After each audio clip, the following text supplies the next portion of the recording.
Hey everybody, welcome to the Geeky Gamer podcast. We are probably getting inundated by some really loud music. I'm going to turn that down just a little bit so that you can actually hear my voice instead of just loud noise. We're here tonight with Lucas Duff of Ballad of the Seven Dice, which is a podcast that is and a YouTube and a link tree, and it's just like it seems like a whole entire community of really amazing content.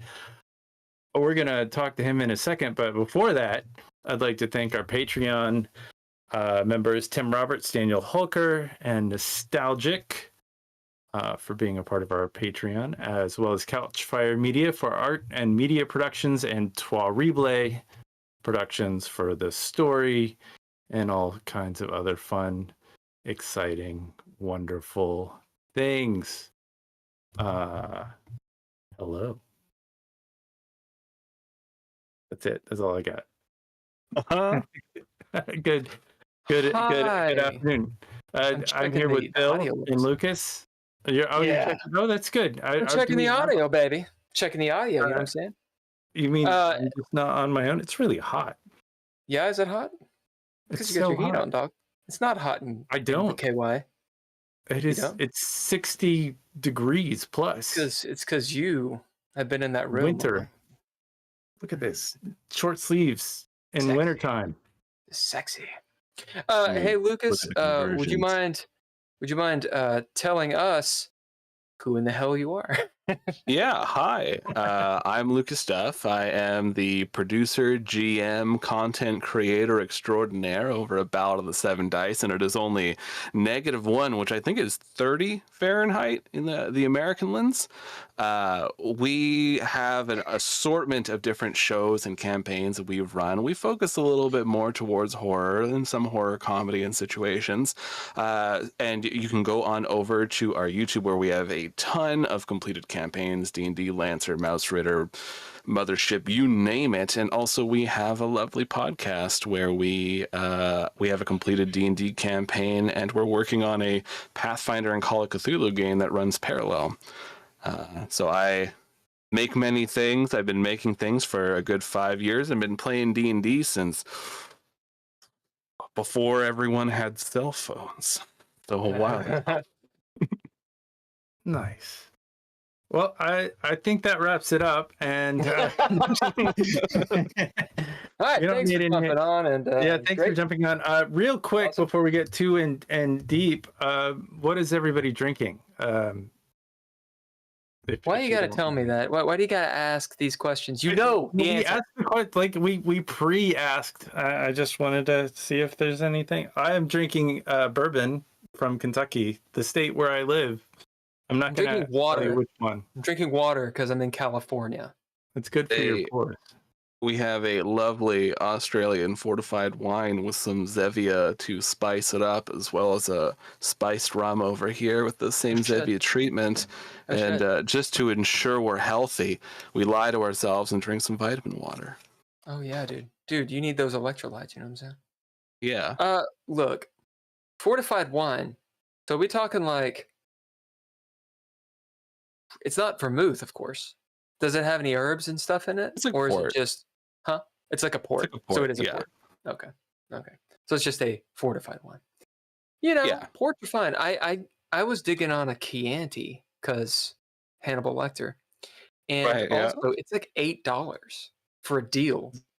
There you go. Yeah. See, the one I grabbed is like $10-11, and it tastes really good, which is the prime goal. And then...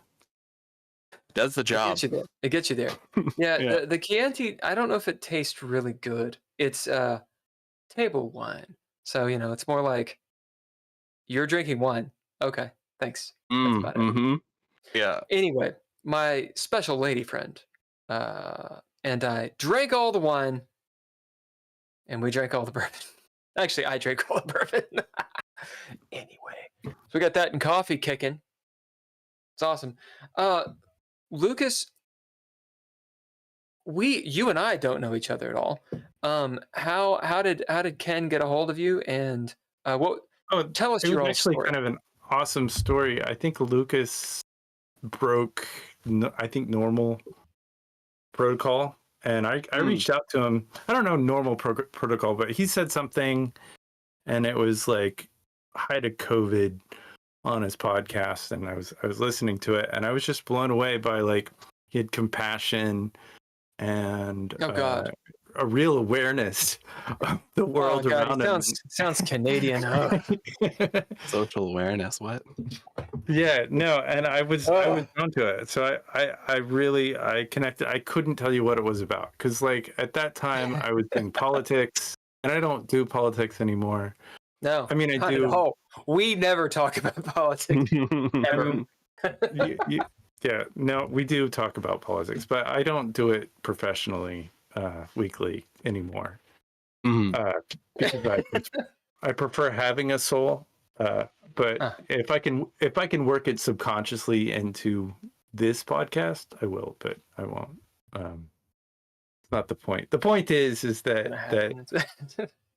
as well as Lucas has this amazing ability. I really like his descriptions, the settings and the horror that he opens up his shows with. I caught him, and I don't think they do this show anymore, but it was one of the first podcasts I think that I connected with. It was like a horror podcast, and now I'm blanking on it because it's not in front of me. Well, we have the dude who does it. Hey, Lucas. What was talking about the Chosen Few with like the Shining God? The Shining God and all the that stuff was just brilliant. With Wingover, which might be my favorite character, is Wingover coming back? So with everything, I remember seeing Ken's review on Podchaser, and it was a very lovely review, as well as a comment on YouTube and stuff like that. And what the hell are you talking about? What is this? I don't know anything. Tell me. Act like I'm like stupid. Of course, yeah. So I was speaking out about Black Lives Matter and about having compassion for what people were going through. Sure. And of course, educating yourself, because there's a lot that we have to unlearn so that we can relearn to properly be compassionate. And naturally, you're going to have people who push back, and I did. I had somebody who left me a review going, 4 stars, could have been 5 though, but unfortunately, and then the classic rhetoric you see online. So like I tried to use it as more of a teachable moment to reach out. Was it me? And so yeah, and I think that was probably the episode where that Ken responded to, and. So, I was very happy to, of course, see that it has a positive impact. And with the character that you're talking about, Wingover, so I have this character, Wingover Gimbal, famous gnome bard, who essentially is this gnome bard who's very into themselves. And they're telling the story. They're like the narrator, kind of like at the introduction, and then at the outro for the episodes. So it's kind of like speaking to the audience, breaking that fourth wall. And so that's how I framed the first campaign that we completed in our podcast form, The Ballad of the Chosen Few, which was a story about a number of people ripped from different multiverses to fight an eldritch war in the Forgotten Realms. And then I got to wreck the Forgotten Realms, because that's what I do. I ruin things. Is this D&D you're playing? Yes, it was a D&D 5th edition, and we had, I think, 4 seasons, which was really good. How long are your seasons? A little bit everywhere, since I have no rules to abide by. Our first season was quite a bit of episodes, because it was like, the first season was on the first podcast you ever make. So I think it was like 40 or 50 episodes. And then after that, they were progressively smaller, like 20 episodes, 15 episodes kind of thing. Right. So then we have our new show, which I actually do have Wingover in, which is Escaping Carcosa. And this story, it's kind of this combination. I've always wanted to run like 2 sister campaigns that run alongside each other. So I had a very lengthy interview process. I get it. Yeah. I got another GM to step in to do the Call of Cthulhu side while I ran Pathfinder 2e. And the premise is it's 2050 Seattle. this latest VR game has been put out called Carcosa Online, run by the Nostradamus Corporation. Everyone's stoked to be in it.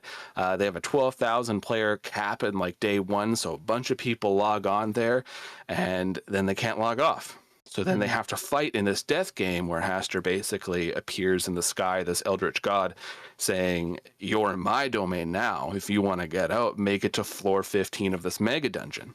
So you have 12,000 people stuck there. And then on the outside, it's a Call of Cthulhu game in 2050 Seattle, trying to figure out what the hell's going on, how's this all connected, the corporations behind it, and then the eldritch horrors behind the corporations. And so we've been... What is the difference between I just we kind of went a little too fast for me. Okay, sorry, of course. I want to go back just a little bit. Is there a difference between? I noticed that some of them are offline and some of them are online. What's the difference between escaping Carcosa offline and online? So that was me being trying to be clever. The online are the people trapped inside the game, and then offline are the people outside of the game trying to break them out, the Call of Cthulhu group. So then that's essentially like the two campaigns that are running alongside of each other. Okay, so I've got a slew of questions. Yeah, by all means. Continue. And do they affect each other? Yes. The people online affect the people offline. What is that? There was a film.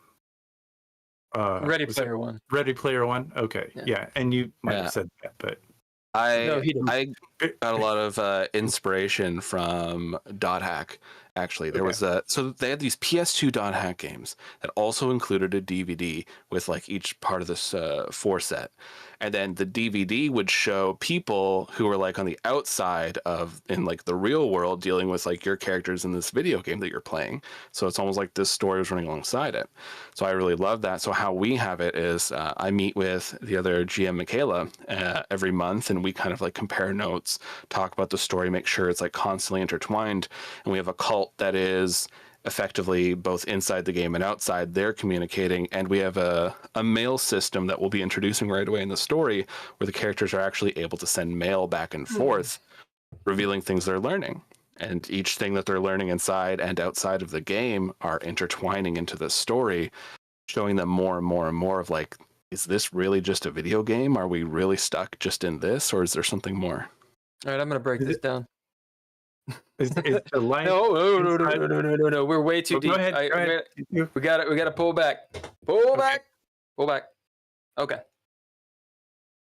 Because many people that are into tabletop role-playing games will likely follow what you just said. And if they're not, they're going to have no fucking clue what the fuck you're talking about. True. At all. Because I'm a big geek, and I'm like, wait, the words we're using could be in game or out of game, and we're using them interchangeably. So sorry, I'm interrupting everyone today. Let's start at the beginning. Sure. When you say there's 2 different games, you said there's another GM, so it sounds like 2 different games that affect each other. Are they 2 different systems? Yes. Okay. So one is the Call of Cthulhu 7E, and then one is Pathfinder 2E. Okay. So you're doing it. It's D100, right? Call of Cthulhu. Hold on, Ken. Just a second, because we're gonna go into the deep again. All right. I'm not. So 2 campaigns, 2 different GMs. You guys work together. All right. When you say online, are you literally? Of course, in the fiction, it can be whatever. Are you literally saying there is an online remote game, and then there is like a pen and ink in-person game? Like, what is the distinction here? The distinction is more for the inside of the game. You have the Call of Cthulhu people who aren't logged in They're to the quote video unquote game. on. Okay. They're offline, and then the video game people who are trapped online. Okay, but everyone is actually it's all remotely online doing the thing. Okay. Yeah, we have 2 different gaming groups, 4 players in each, and then 2 different GMs. That's how it went. Ken, go. I don't know the difference between Call of Cthulhu and You're playing Dungeons and Dragons and Call of Cthulhu? You said Oh, like going let way me break back. it down a little more. I don't know the You're doing difference between like Pathfinder and Dungeons and Dragons. Are they the same thing?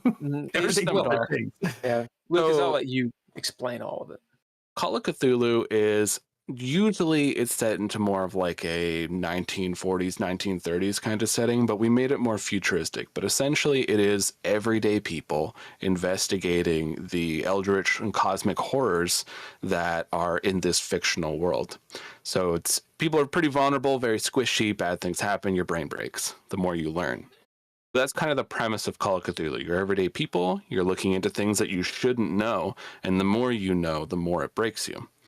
Whereas the Pathfinder game, back in 3.5 of Dungeons and Dragons, little history lesson, D&D diverged, and one group went to create Pathfinder. It was like Pathfinder 1st edition, and the other group created Dungeons & Dragons 4th edition.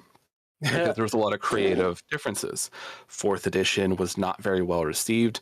People viewed Pathfinder 1e as like a D&D 3.75. Right. So it's kind of like, the next sort of leap that they could make. The more and more they diverged, D&D went to 5th edition, which is the current game that most people are playing these days. Pathfinder went off to make 2e, which is now the 2nd edition that most people are playing in Pathfinder. Both very much fantasy, role-playing games, magic systems, clerics, all that kind of stuff. But the key distinction is like the rules themselves are shifting. They're shifting so much to the point where Pathfinder's working on another edition, I believe, so that they can completely diverge from. Well, they better, especially since the OpenGL, I believe. Yeah, that's the goal. Was going to affect them. Yeah, they want to be completely gone from that. Yeah, well, no doubt. I mean, yeah. So we are using those two systems, a group of humans trying to figure out stuff, breaking their brains because cosmic outer beings are hard for humans to comprehend. And then people stuck in a video game where I traumatize them with all the horror stuff that I can think of. It's interesting, this meta that you pulled in, which I think, well, we'll just talk about it. So one of our previous guests in episode 5 was Jeff McNeil, and he's created some games, some tabletop role-playing games and board games, and was a big influence on DreadLore, which is the game that I created, which is a TTRPG. And we really got into game system theory, or TTRPG theory, or whatever you want to call it, with the Forge and Ron Edwards and those fellows from back in the day. The idea being, one of the ideas, which is contentious, especially with people that really enjoy rules light systems, that the system really matters. So, for example, if you want to play a horror game, you and really have the atmosphere of horror and be doing what horror is supposed to do, right. At the table, if you have people that are playing the sort of anime version, where nothing is serious, everything is a quip, that kind of thing, it destroys the feeling of horror. You could arguably have a horror game, but you're not going to be doing a proper horror. Like if in Alien, the movie, if Ripley was like doing one-liners, it would kind of ruin the mood. It wouldn't make sense, right? Right. So the idea being, if you want to do that game, you need the system that's going to have rules that support the play style. Which this is a contentious statement. People argue it all the time, but that's what I believe, or what I'm convinced of at this point. I do. It's interesting. It's a good point. Like with Call of Cthulhu, very much leveraged on cosmic horror and the concept of your character only being able to comprehend so much before they start shifting and changing as an individual. And are they learning too much and diverging into the madness sort of thing? Right. Of course, it's a very tightrope to walk, especially with, being more mental health conscious these days. When Call of Cthulhu was first made, people weren't as great at that. So then there's a little bit of rewriting that you got to do. We're so going into politics. Go on. Can we do a little jump into that? When you're forming a campaign?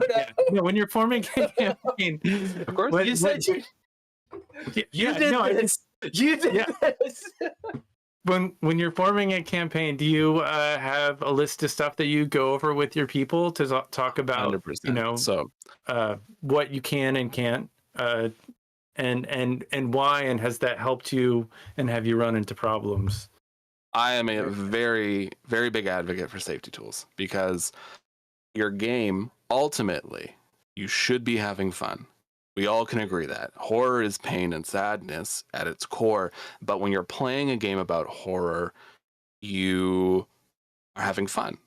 It's tough. Sometimes it's stressful, but you're having fun at the end of the day. So if people have triggers or difficulties with certain subjects that they've gone through their life, they should be allowed to say, hey, as a human being, please respect me at this table. So what we do is we have lists of like, fill out this sheet. I think we use the Monty Cook one that's fairly popular. Fill it out with all the things that you don't want to have in the game. Real quick, pause. Could you explain who Monty Cook is? Because we know, but... Yeah. So there is a creator who made, it's a very popular cipher system. And many other systems kind of revolving around that. It's grown quite a bit, but essentially it's creator. Third Ed. I think he was a big deal in Third Ed. And D&D Next before 5th edition. This was kind of like when the 4th edition was happening, everybody just kind of splintered off into their own directions, and we got a lot of great studios making cool games. But this sheet essentially comprises of like, what do you not want in the game? Do you not want things like heavy gore, stories around like pregnancy or abortion, stories around like police aggression, those kind of things? These are very real things that people deal with that they shouldn't have to deal with in a game if they're not comfortable. We do have a baseline that I always tell everyone. It's like the don't be a dick baseline. We don't have like homophobia, transphobia, racism in our game, sexism. None. We don't need it. People deal with it every day. They don't really need to like, hey, let's have fun and have someone just trigger the hell out of me with something I deal with. So honestly, I have had some players go like, well, this will be kind of difficult to play this game. It's really not. It's incredibly easy. You can have fun and not be sexist. It's so easy. But so diverging from that, we have this. It is a list of things to avoid. Then we also use the X card, if you're not familiar with it. Essentially, if something happens in the game, you didn't know it was going to bother you. You can use basically, we use like Zoom. So there's like the little raised hand thing you can do in Zoom, and then it'll bring your thing to attention. Because there's one example that I gave. I was playing a Call of Cthulhu game, great fun. This person was describing when my character was trying to claw their way through this like mud and dirt that they were stuck underneath. Their fingernails were snapping off and peeling back. Oh, in full description, I didn't realize how much that bothered me, but I was not having a good time. I couldn't focus on the scene. I was like too weirded out by it. And I was like, I never knew this would be a thing that would bother me. So then that's kind of like how I started realizing this is going to happen to everyone else with something that far worse, because I've desensitized myself to hell and back. There's people who have a lot harder times with certain things. So these safety tools allow us to go through, have a good game. And when you have safety tools in place, when you know the things to avoid, you can have a far better horror game, because then you know what everybody's okay with and what you can lean harder into with the game. Because there are some people who like to power trip in a game and use things that they know their players aren't comfortable with. And you can have some really bad situations. I've had friends that they got a little scarred from the table. I've been at sessions where people tried to do this. And what does scarred no from need. the table mean? Let's say, I don't want to get too heavy into it. Let's say somebody had an issue with... I'm going to get way heavy into it. Like But it's something I don't know much about, is the reason I want to know about it. They had an issue with like a miscarriage, something in their past. Oh, Jesus. Okay, yeah. And then a GM wants to play in on that. I've seen it, like that exact example happen at a table. The GM knew they had a problem with it. They're trying to play a horror game and then tried to use that. And the person was so distraught, they didn't want to play any other tabletop games. They were done. That's scarred from a table. Like that's... Yeah. Is that a term, or is that just something that you came up with? Just something I'm just kind of saying. Yeah, I like that term, to be scarred from a table. And they haven't played any TTRPGs ever since. They just didn't want to kind of experience that anymore. Goddamn. Yeah. Yeah. Well, I would love to talk more on this subject. Yeah. Because obviously I disagree with you. Oh, Sure. yeah, Yeah. no, But- and I well, but- I mean, and I'm an example of where he pushes me like to tears, but we also have a we trust you. I don't trust Well, him, that's the but I difference. mean, That's the difference. That's the difference. I run.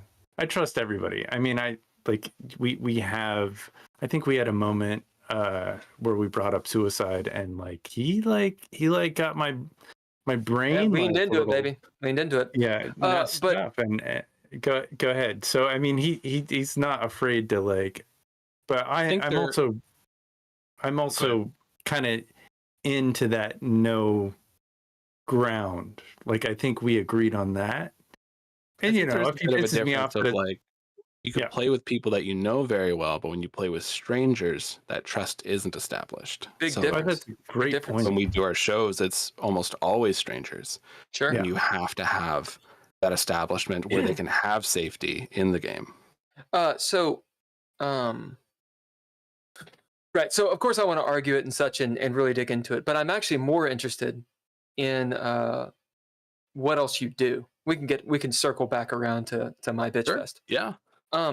When you guys, so you have several different campaigns. Because let me see, I actually wrote it on the little thing. Your guys' log line. I'm gonna read it unless you already know it. Like what you guys actually do. No, I have a pretty good memory of what we do.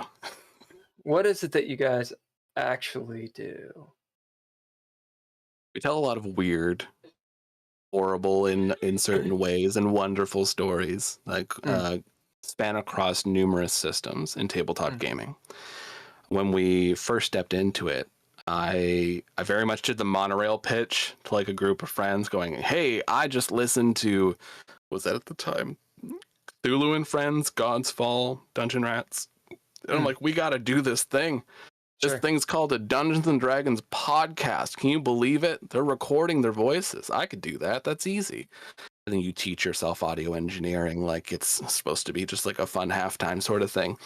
Yeah. But yeah, so we started off with this, and then I am never content to just keep doing the same thing. So we did a podcast, and I was like, that was fun. I loved adding all the music, sound effects, and everything, but we could do more. So we did a stream. We ran a stream for 2 years. I'm like, that was great. Long campaign, long stream. I want to do shorter streams. We did the shorter streams. I wanted to improve my improv. I created a game with my spouse called Lost Tower of Ambrosia, where I know nothing going in. I have a rules light sort of setting, and then we have people come in, and we're rolling up their characters, their weapons, the monsters, the tower itself, all in the beginning. Then we throw them in there, and I have to improv all of it on live on stream. And then they're of course making their characters and improving those because I wanted to push myself. And then lastly, we have started up Escape in Carcosa, which I spoke about before, which even just the core concept of the game was a lot more. But then I also wanted a video component, kind of reminiscent of old 2000s JRPG, sort of visual novel-esque. And I'm improving it more and more as we go. I taught myself to draw, so I'm starting to do that now for character art and video editing. And it sounds like you're using this as a vehicle for kind of a different thing. Man, there's a lot to unpack. Is the thing. All right, so my little note is how Lucas does it. So I'm just gonna ask you some questions. Sure. I feel like this is what is it? Is it Gordian's knot? Is that what it's called? You guys know what I'm talking about? It's the one where Alexander the Great just fucking cut it in half. Pretty sure. And he there's this big fucking knot no one could untie. Anyway. Say Gordian knot, yeah. Yeah. Is it Gordian? Is Yeah. it? I don't fucking know. Google strangers as players. Interesting. So I've had a couple strangers as players. What compelled you, or impelled you, if you will, to have strangers as players, and what do you mean? The first thing that compelled me is my first group was friends. And when you have friends, there is an easier concept of being able to like bounce off each other, roll with it a little bit easier. But then there is also the issue that you're friends and you can't push them too much without them just kind of being like, well, I'm not doing this anymore. And I'm like, I got to finish this game. We've been playing for 2.5 years and we're recording it. What do you mean? Like we ran into. So when I'm saying like, hey, we got to record, and they're like, I'm busy. Oh, like, okay. You know how it is. And I'm like, well, we have to get together, and like, yeah. And so we were having those issues, and I was like, well, what if I went and put out a casting call and said, hey, who's interested in doing this? I do interviews with them, and then I get people who genuinely want to do this rather than me trying to convince people to do it. And it was like a switch was flipped. And suddenly I had this group of people who were all in. They're excited. They're there every session. They're there like rolling with it. And then it came time for Escaping Carcosa. I think we did like 30 interviews to try to figure out 8 players and met a lot of amazing people. But then you can kind of see like who are the kind of people who work. You need like grounded people. You need some people who are high energy. Some people who are going to think out of the box. It's a cat. And yeah, so you're thinking of it as a show, right? Not just like we're just playing a TTRPG, we're making a show. Are you paying? And that them? was, we pay based on like anything we make. So if we make money on Patreon, if we make money on Twitch, YouTube, and we split it up. It's literally a show. Right on. Okay. Yeah, that was always like the goal in the beginning was I want to tell a story and have it sound like how I hear it in my head. But now we're very open about like we're making shows and then see how they go. That in just as a callback, that radically changes my view on safety tools, by the way. But we will continue. So for content, he's stuck. What? I said he's stuck. Oh, am I frozen? No, Are you? I was talking. Bill is stuck. Oh, dude, I'll remember all of this, and we will talk about it if we have time. Can we elaborate on? So are you still? Because I see on your link tree that your casting call is still going. Are you still accepting? I should remove that. Yeah, I finished up. You closed it off. I finished up in late December. Was the end of that series. We had a 6-part series, and after each session, my brain would just be like it'd be like the steam coming out of my ears because of how much you got to run with. Yeah, but it was fun. It was an absolute blast improving everything on the go. But you have to do it in short bursts because it's one of those ones where you'll burn out fast. Sure. I have a feeling. Go on. Sorry. When you were casting, what drove you? Because I'm sure this is interest. What drove you to pick who you picked? If you don't mind, kind of going a little bit deeper into that. What was the draw and the character attributes maybe that they had? So why the fuck didn't you pick me? No. So when we have like with Lost Tower of Ambrosia, I have a lot easier of like if people are interested, as long as like they have a microphone, a camera, they're willing, that kind of thing, then it's a lot easier of like a criteria of who to choose. Whereas when I was doing Escaping Carcosa, we had a lot more strict criteria. Me and Michaela came up with like kind of a list of what we're looking for. Like I was talking before, how there's basic like, personalities, like you're kind of looking for, but also you're looking for, we wanted some veteran players, people who've played TTRPGs for a long time, but also some new people it's their first time playing fresh anything, blood. because they bring in such a different perspective. And especially, if you're making a show, they're going to bring in a very good dynamic, a very interesting feeling. In our first campaign that we had, even Evan, who played Ronnie, the lounge singer bard, never played a TTRPG in his life, and that was his first thing diving in and recording. That was really interesting too, the way that he kind of developed as a person. I think I listened to quite a bit of those podcasts, and I definitely I appreciate that it I'm glad there was a reluctancy, and I could hear that struggle in getting everybody to join in. Yeah, it was but it was just a wonderful story, super dark. And I want to ask more questions about that, but of course I'm not going to. So Escaping Carcosa, it seems like you've got some really talented voice actors. Like these people Yeah, are... that was so. There's some of the other things like for criteria. One of the biggest things too we were looking at was diversity. We need representation. There are many things with people like me all over the internet. You throw a rock and you hit 4. So we really wanted to be able For to what? for cishet white dudes, just like me. So you find them all over the place. So I wanted, opportunity for other people to have a voice in like the actual play community. When you look on like Twitter, back when Twitter was Twitter and it was nice to be on, there was a lot more of people who were looking for this opportunity, but also looking for this as something to watch, and it made sense. I see. So of course, we're looking for people who are interested in doing that. We're trying to make sure that people have decent microphones, because if somebody has like, a thing for like their iPhone, they're just holding it up to their mouth. Somebody did that in one of the interviews, and I'm like, that's gonna sound terrible when you record that. So we needed a certain degree of having equipment and whatnot. But we struggle with that on our Monday night show. We've been working on it. It's a slow build. in our first campaign, I actually slowly upgraded everyone's microphones. Yeah, I was nice. purchasing equipment for everyone, and then I also did that for Rise of Nyarlathotep, our first stream. I would pay half for the microphone, and then they'd pay the other half, and I'm like, it's all yours. Nice. We're just upgrading it, and then we'd also did it for their cameras too. What kind of equipment did you get before I? Yeah, so since we were just doing the stream, we got like I think a lot of them were like the Logitech 1080p HD That's the one that cameras. Yeah. I'm looking at it right now because I bought it for myself. Yeah, and then we got them. I think we just did Yetis for their, because a lot of them could only do like the USB, and I didn't want to buy like all the additional bits. And then the Yetis sound decent on stream, right? So then I was like, why not?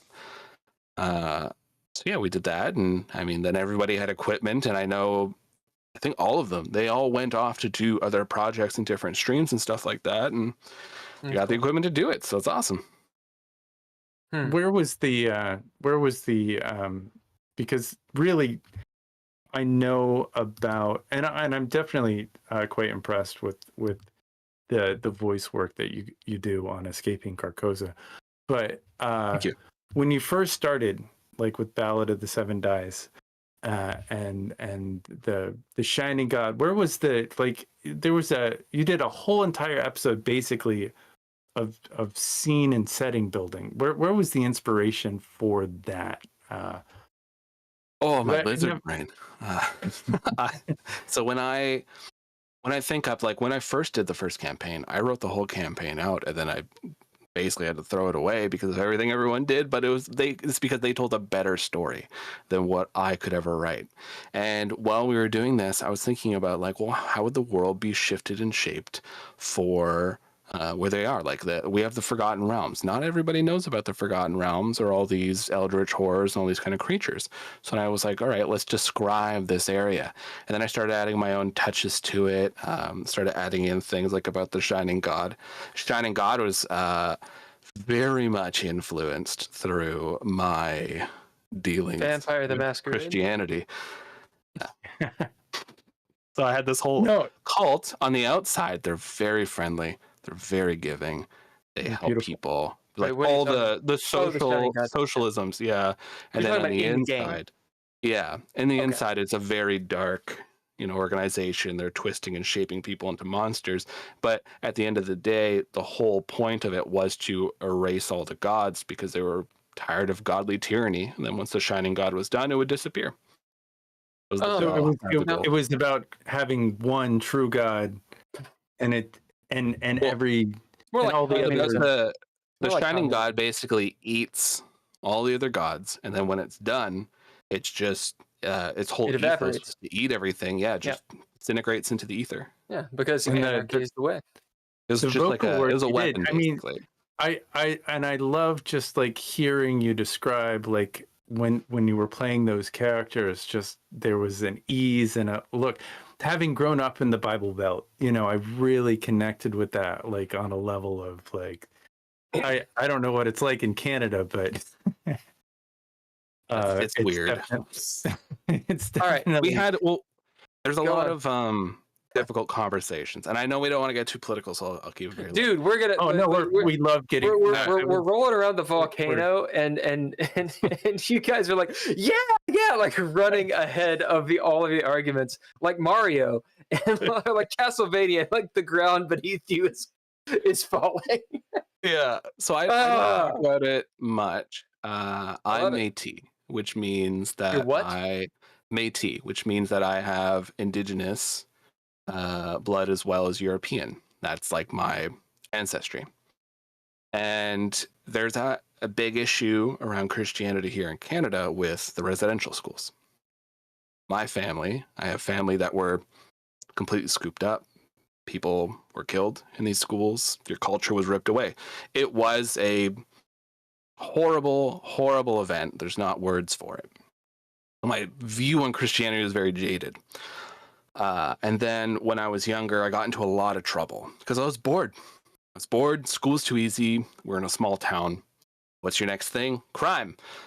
So, you know, I was vandalizing. I was breaking into things. I was just getting in trouble. So then my mom's like, well, Jesus will fix you. Well, that didn't work. I got kicked out of Sunday school.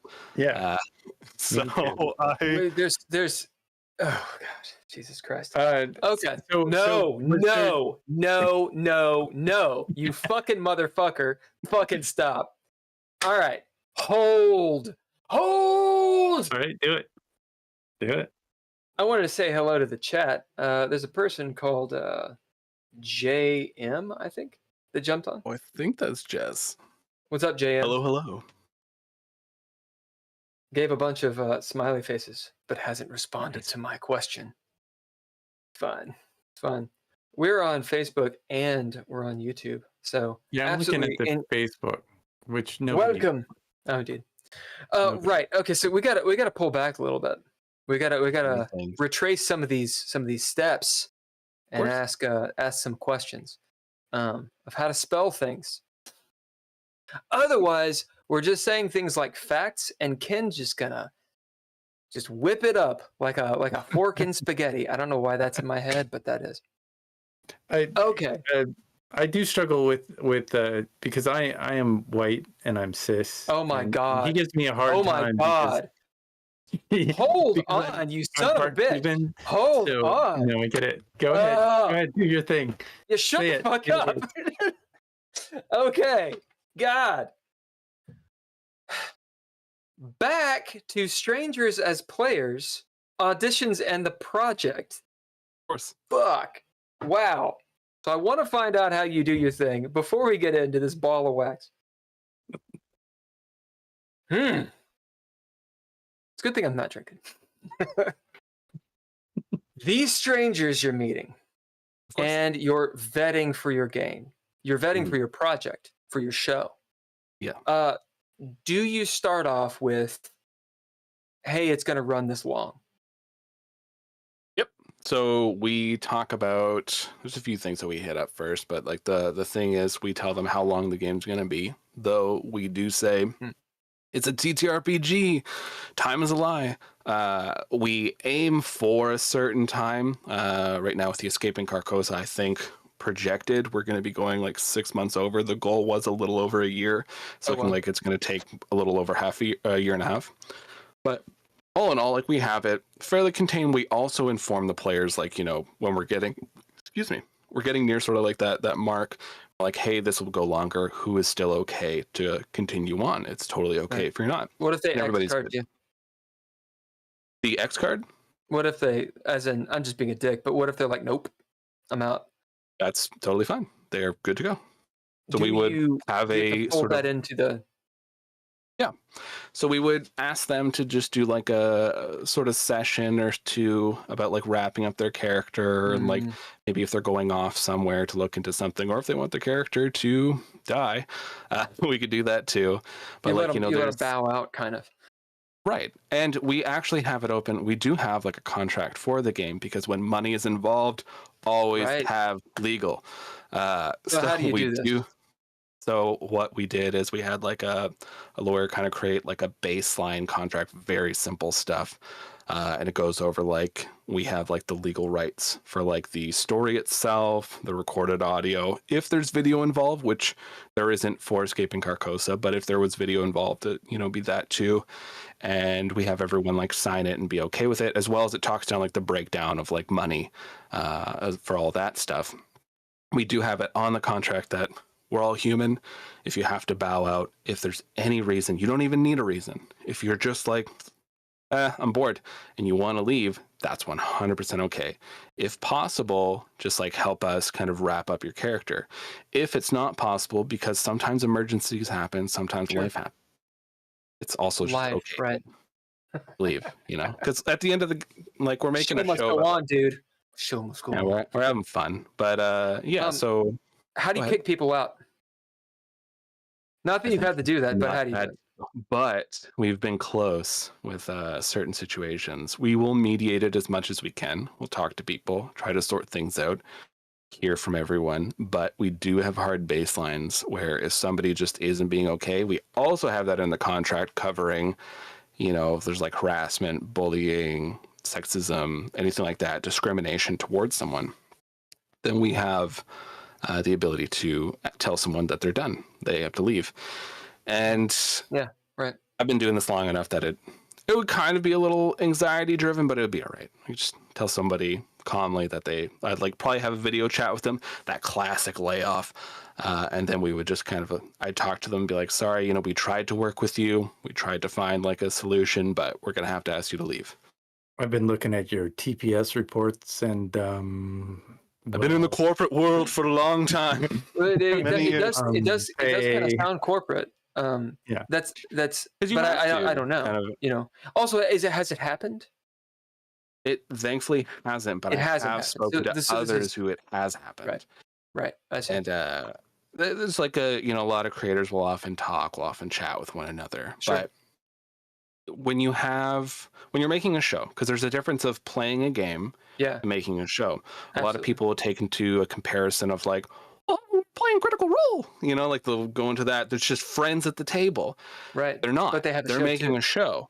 Yeah. Right. Yeah, they That's kicked that it's one not guy playing a out. game, it's making a show. Whereas Yeah, they playing a did. game is just like record your audio, toss it up there. You know, it doesn't matter. Right. If you're putting all this extra hours, because like I put, 10 to 20 hours into a single episode, sure. Oh, yeah? I'm going to expect with this labor investment to have, more professionalism in it, of course. Lucas, we understand. Yeah. Ken understands. Yeah. Yeah. That's interesting. That's interesting. I think And I think I put more time in it sometimes than our DM.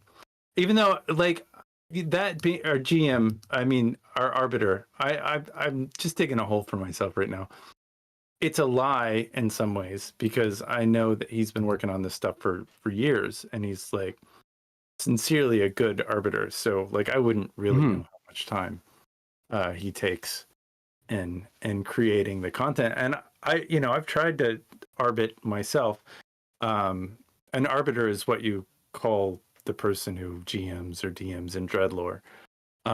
Yeah. I think that's kind of a fun Well, the laws covering Yeah. the rules. Yeah. the makes rules sense. the rules up. But I think that it's hard to like kind of think on your feet and go and describe a scene and then suddenly they're like, well, I'm going to go this way, and you're like, what? You can't go that way. It's just I don't know how you do it personally. So like what do you I feel like go ahead. I have strengths in improv. It just sort of came to me naturally. I used to always play, you play the pretend.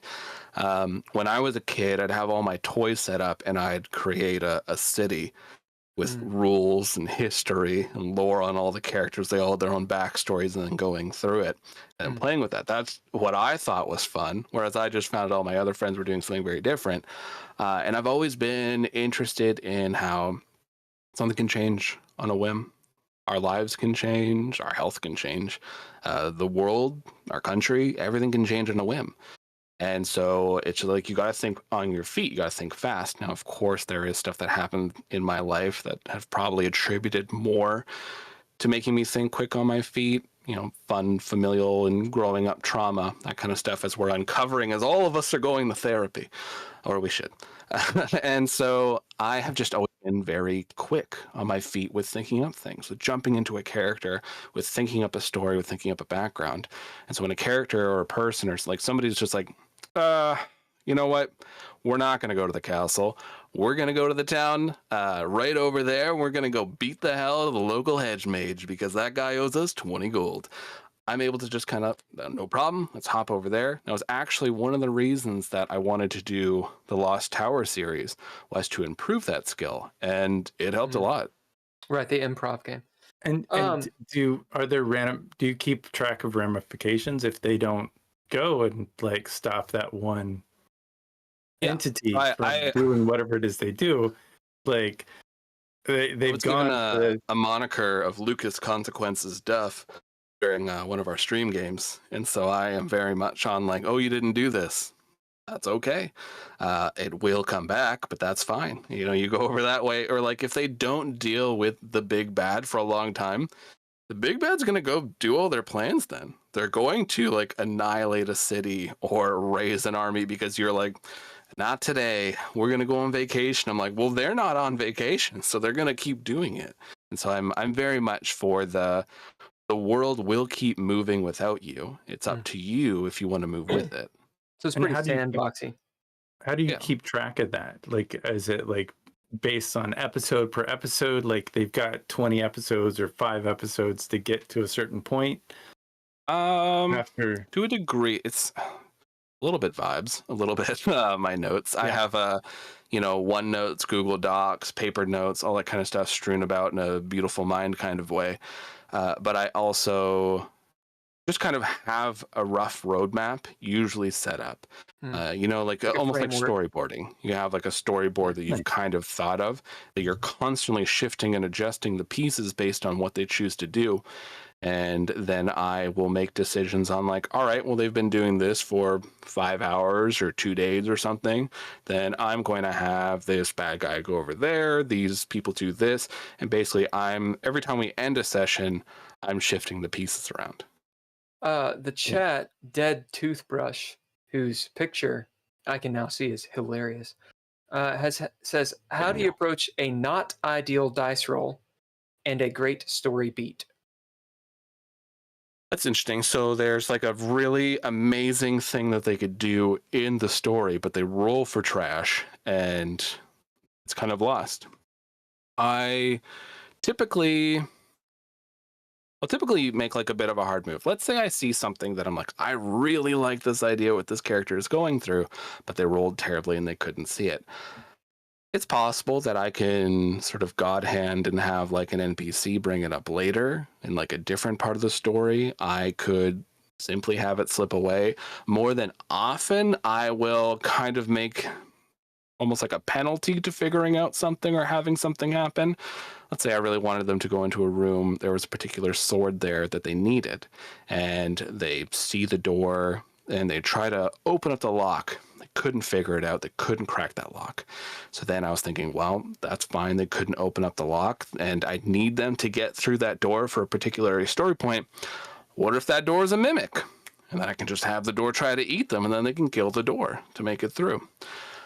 Certain things like that, I might kind of like shift and change. One of the things I always think of, though, is when you're planning a campaign, when you're planning a large story, make all your pieces modular. The point is you will never be able to foresee what your players are going to do. If you're telling a very story heavy, it's okay to railroad a bit. People give railroading flack, but honestly, it's not a bad tool when you're telling a story. But if you're giving a lot of free reign, if you modularize all your sort of story beats, then if they go to a different place, you can just move things around and it's fine. I agree with you on that for sure. Okay, we're finally to diversity. We've been talking diversity for like a minute. No, you've been running a relay race. But I'm gonna hold you back. I know. I know you love to debate. Hold you back, baby. Right. So, really quick. Dead Toothbrush says, Mimic Doors Glob Dang. Cheers for the answer. Got it, Daniel. Right. So, diversity. You're making a show. I mean, if somebody wants to make a show, or it's a project that's obviously putting it out on the internet, so you want people to listen to it, / watch it if there's a video element. One, why does it matter what the diversity is? That's one.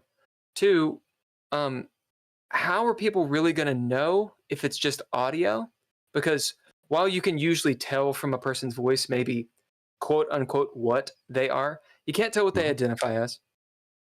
So that sounds to me like virtue signaling. Sure.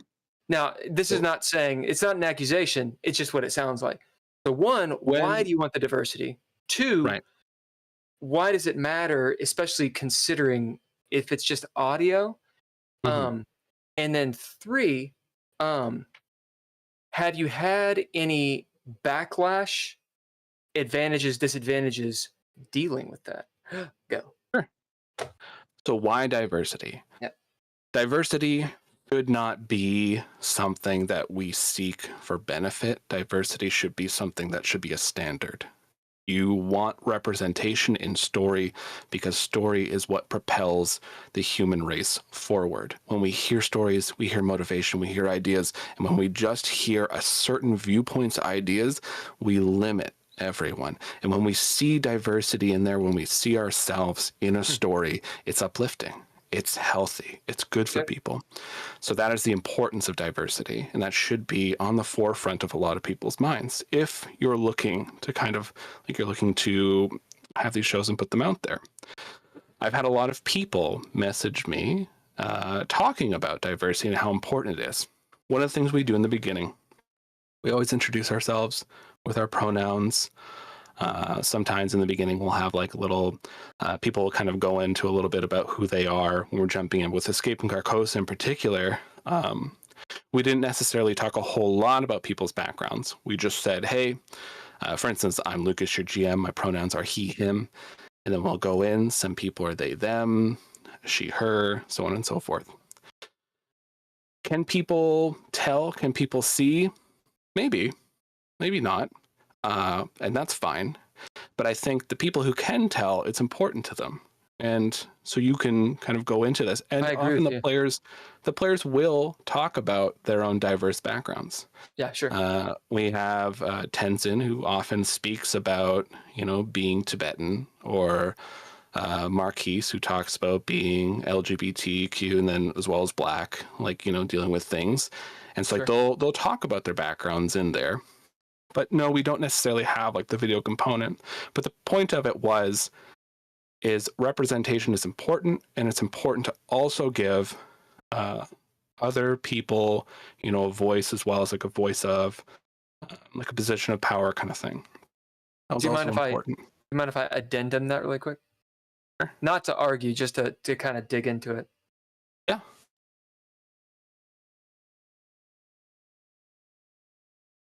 Do you think, let's say, I don't want to go hypothetical, but it's obviously something that matters for the project that you're doing. It's you and someone else, or is it just you who's running it? Michaela does the story for the offline Call of Cthulhu version. So yeah. So for you two, it obviously matters.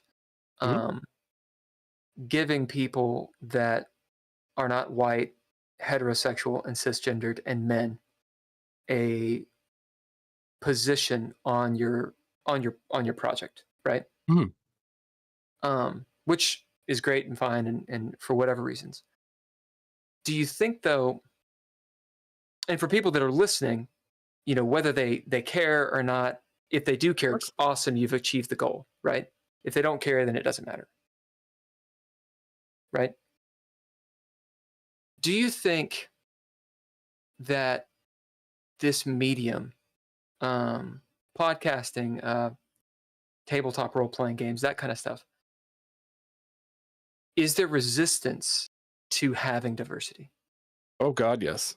I have received horrible messages from people. Really? We have trans So this people goes into the who are- advantages, disadvantages. Yeah, we have trans people who are players. We have players who are Black. We have players who are LGBTQ plus, and I have received terrible messages on all sorts of things. We've received low reviews, that kind of stuff, based on just these people existing. And the fact that we have this problem, the fact that we have this resistance and vitriol hate towards people in this community speaks volumes about why we need it even more. Interesting. Yeah, the internet can be an awesome place, and it can also be. I mean, it's a representation of I think humanity. I think when I messaged you and first contacted you, it was actually relieving to me because I was pretty full on internet troll, like not the evil one. Like I would troll people based on facts, and the goal was to get them to call me names and say terrible things to me. And I don't know why I did that. It was just the height of COVID, and it seemed like the right thing to do. Like maybe I would get through by some logic or something, and it just never really worked out. But like there was a support and running across what you said when you like spoke up and said something.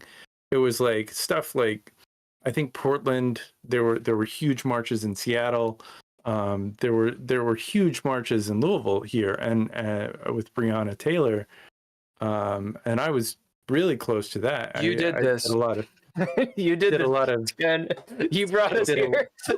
You brought us here, dude. I didn't bring it here. I really that's how we connected. Just because we're not political. It was a not you and I. It was how Lucas and I connected, and it was really it felt nice. It felt like, oh hey, like people, you know, they don't have to be just shitty all the time. And it was a breath of fresh air for a medium that is, or was when I was a kid. You know, it was a way for me and my buddies to like get our teenager angst out. Right. And it was a nice escapism as well as like a bit of self-discovery through it, right?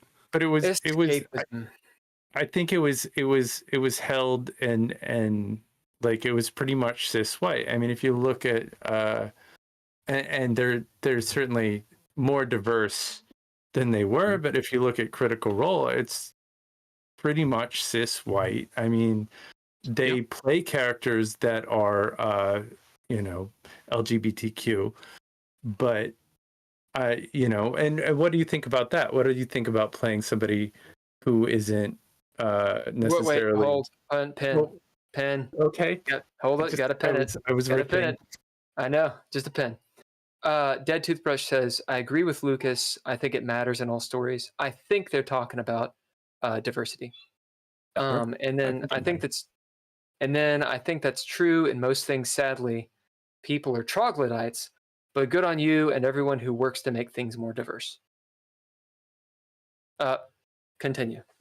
Oh, I was just saying that I think a couple of the characters are definitely married and cis and white, but they play gay characters. I know Hollywood has been doing that for years. Yeah. You're not allowed to act like something you're not doing you're anything. Not. Or to be something you're not. You know, everybody's a little gay. Listen, everyone's a little gay. It's true. Apparently, everyone has a little bit of gay. It's a fair statement. It's a fair statement. I don't know. You got the Kinsey scale. Let's do that. I don't know what are you guys on the kit? Really, Lucas? Do you know what the Kinsey scale is? I'm sorry, I don't know. So the Kinsey scale goes from 0 to 6 or 5, I think, and it's the idea of how heterosexual or how homosexual you are. People lie. You know, so it's like this psychological thing, and it's fair. Yeah. So the idea is that most people are not a 0, which would be completely heterosexual, and then most people are not a 5 or whatever the top number is, which is completely homosexual. Just the whole everyone's a little gay thing. I've had a lot of those kind of conversations. I mean, I will come back to your point. You were just saying, but my spouse is non-binary and pan, and so they often talk to me, who's cishet, and then they're like, "How can you just find one gender attractive?" Like, because my spouse is like, everyone's hot, everyone's beautiful, you know. Like, and I'm like, that's fair. I mean, you can tell that everyone's attractive. It's just not necessarily a so like different strokes for different folks. Yeah, but you know, it's more like a fun conversation of like, you know, that kind of thing. But as far as people playing things that they're not, I don't think there is really a problem with it as long as it's done respectfully. You have to understand what you're doing. You have to do the research of what you're doing, because there are so many harmful tropes out there that we've seen TV stumble into every other day. You know, and I think that, you know, it's fine playing something that you're not necessarily. I mean, we play all these fantasy games where we're playing all these different species that are coded for different things. But you know, when it comes to, say, Critical Role, they have a very white cast that they have. Sometimes they bring in a guest that they have for like a season or an arc or something.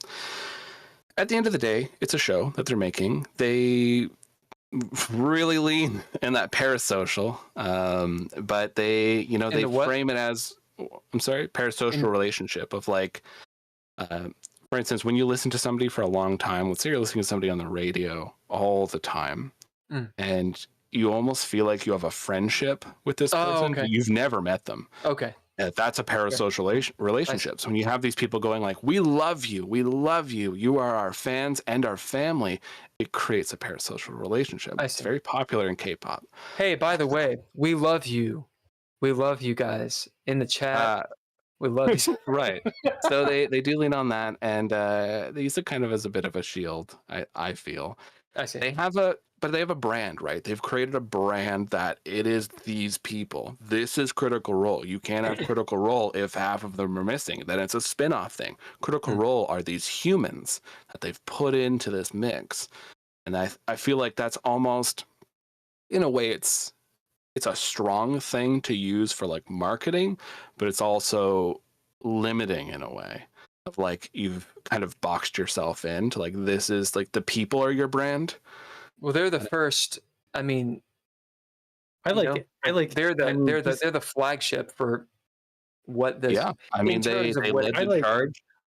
Yeah, I like every single human on there. Like they're guest stars and anybody. Like I connect. You know, I listen to the show. Talented. Yeah, they kind of annoy the shit out of me, to be honest with you. I think they're kind of funny. They're not as funny as they think they are. Just like some people I know. And but I think it's I'm hilarious, Ken. I'm hilarious. I'm giving you gold. Yeah, good. But I think they're interesting, engaging people. I think there was subject matter that they hit on that is people wouldn't necessarily connect with unless they talk about it. They're just playing D&D. We should put things in context. I want to D&D. They're having a good time, and you know that's the point of D&D. You gather a group of friends, and I think you play. Yeah, but we're expanding upon that. We're expanding upon that because I get it. Somebody made. I see Daniel's question there, but somebody made a really amazing analogy that I can't get out of my head anymore. The actual play community and like the whole Dungeons and Dragons as a show and other TTRPGs as well, we're in the Hollywood golden age. We're in the thing where everyone wants to make the big new show. Everyone wants to capture that lightning in a bottle, and some people are wrecking themselves in the process, and they're giving everything to try to make these shows to capture that same sort of magic that they keep seeing on screen. And so like the golden age had made beautiful works of art, but in the back end of the golden age there was a lot of people, you know what follows the golden age? Nothing great. Yeah, what follows the golden age of empires is the fall of the empire and decadence. Yeah. So we're kind of at this point where another person was talking about how we used to have like almost like when you're thinking of like wealth, there was like, the upper tier kind of thing, then there was like the middle tier, then there was the lower tier kind of thing. And that's what a lot of people are framing it as. I Are you myself, talking about lower class, middle class, and upper class? Or do you mean in terms of art? yeah, in terms of like art, they were saying like with like the lower sort of tier of art, they're talking about people who are just like, will straight up record something, zero editing, anything, and then they push it, right? And that's just like, I'm telling a story with my friends. Doesn't really matter. Okay. You have the middle who are like very ambitious. They're pushing themselves beyond means often enough. People basically working additional part-time jobs to make a show. And they're trying to capture that lightning. And some people have just been like, I'm just doing this for fun. I'm doing this for my creative outlet. But some people are very driven, and they create beautiful things. But I imagine it's very difficult on you as a person. Then you have the people who've kind of like made it, in quotations, the people who have more established things. And they often use things like voice actors. Dimension 20 used college humor. It's like very much like the flagship of like pushing forward. There's a few other like fairly large ones. And it was an interesting sort of thought experiment to think of things in that light. Do I agree with it? Not entirely, not really. I think it's an interesting thing to think about, but it's, yeah. It's interesting. I'd never heard of this.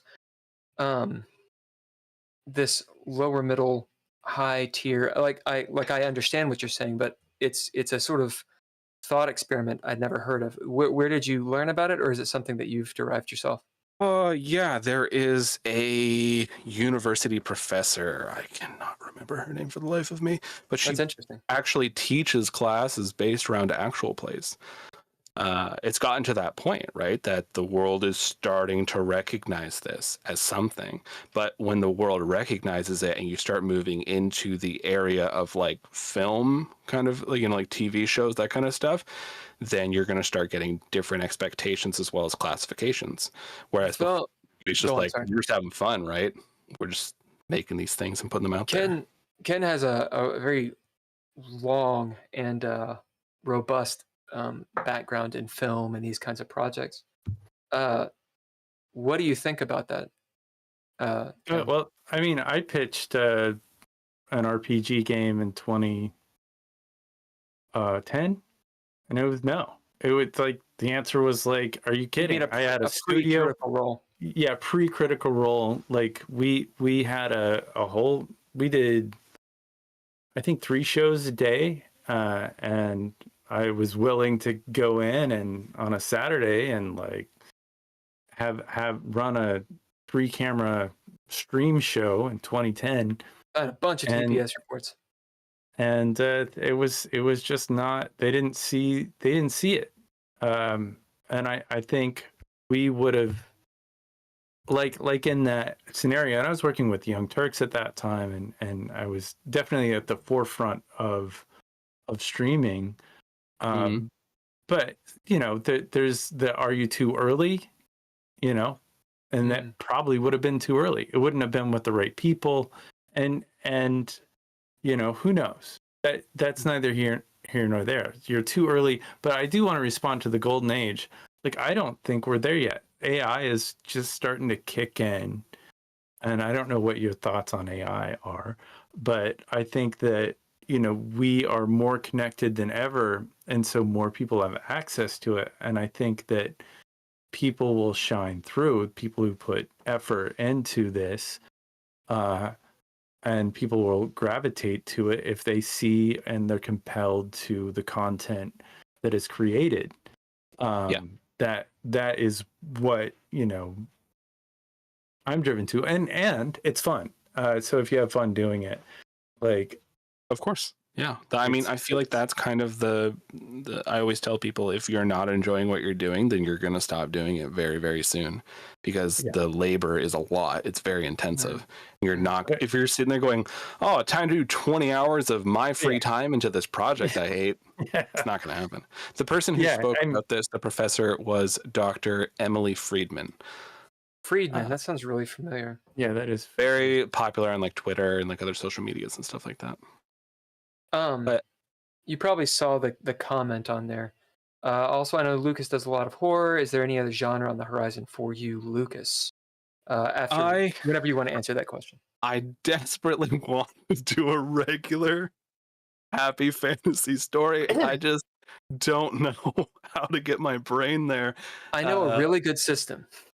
Yeah, my friend Xander sends me like 2 systems a week. Like, what about this? I'm like, yes, these systems would be great, but I have to tell this brain up here to be like, maybe that person doesn't need their face to split open and there's like a little baby face in there or something. Like, maybe we don't need this, Lucas. And I'm like, but maybe we should. Maybe the NPC is just a weird shopkeeper and he wants to sell you. He deals in teeth. I don't know. And so like, yeah, so I goofy, silly games though. I mean, even in the horror genre, like you will go, horror, like so much fun. you go off into like some pretty zany places. I have to say, we had this one series called just Doctor Work. It was a light very very light TTRPG series, our game I made, and basically it was if you've ever watched Garth Marenghi's Dark Place. Have either of you seen this?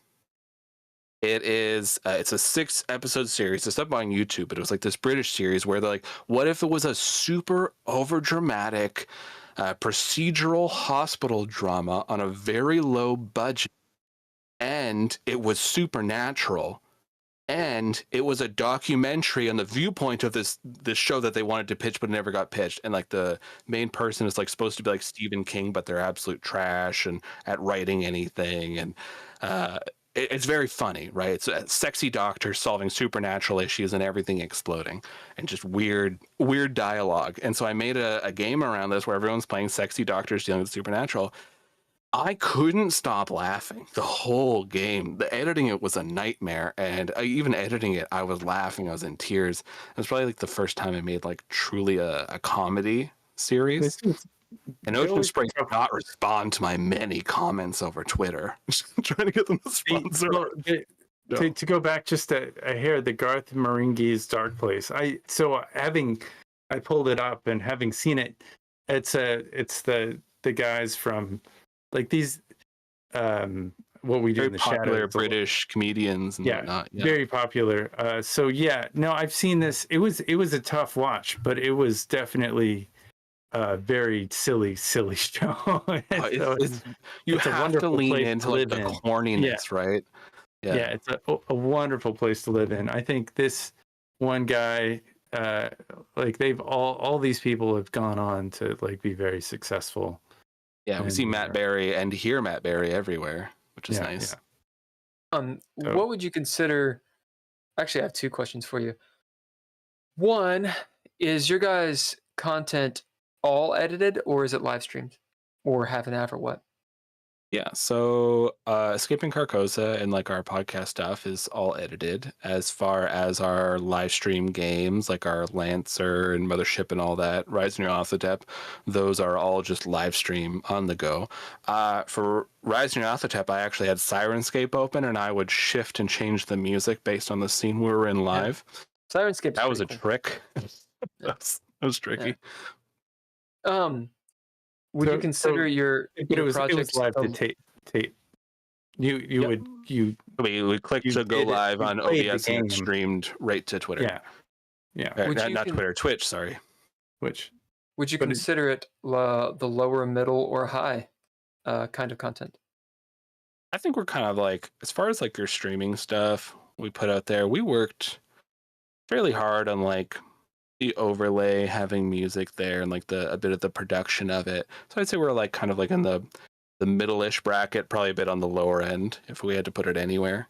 What about the pre-recorded stuff? Learning with like the first season or so with Ballad was, I'm just proud of the whole damn thing. But and it was a great story.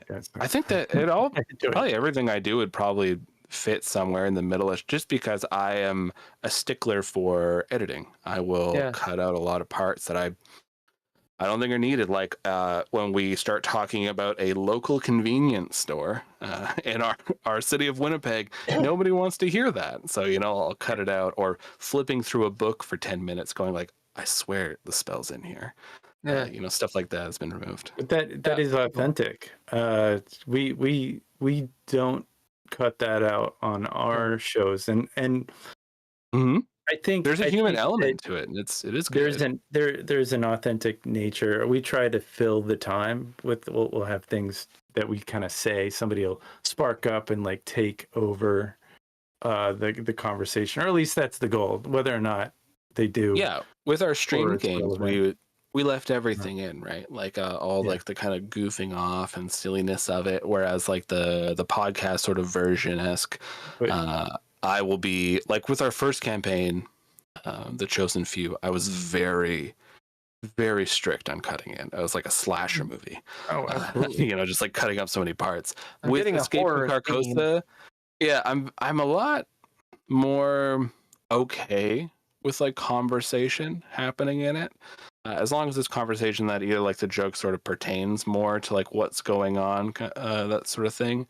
If there's certain parts that we don't necessarily need, like someone going, "Oh God, my fire alarm's going off," I'll cut that. But like other stuff, like I'm more okay sort of leaving the goofing off. Especially, I don't know what it is. The group who does the Call of Cthulhu group are like offline. Their banter's next level. So.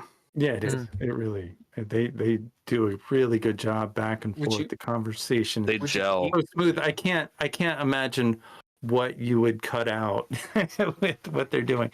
But to go the Ballad of the Seven Dice, that first story that you did, I mean, I could tell that it's like you were editing it like a podcast. It wasn't a live stream. It was a podcast. And when you started, I could be wrong about this.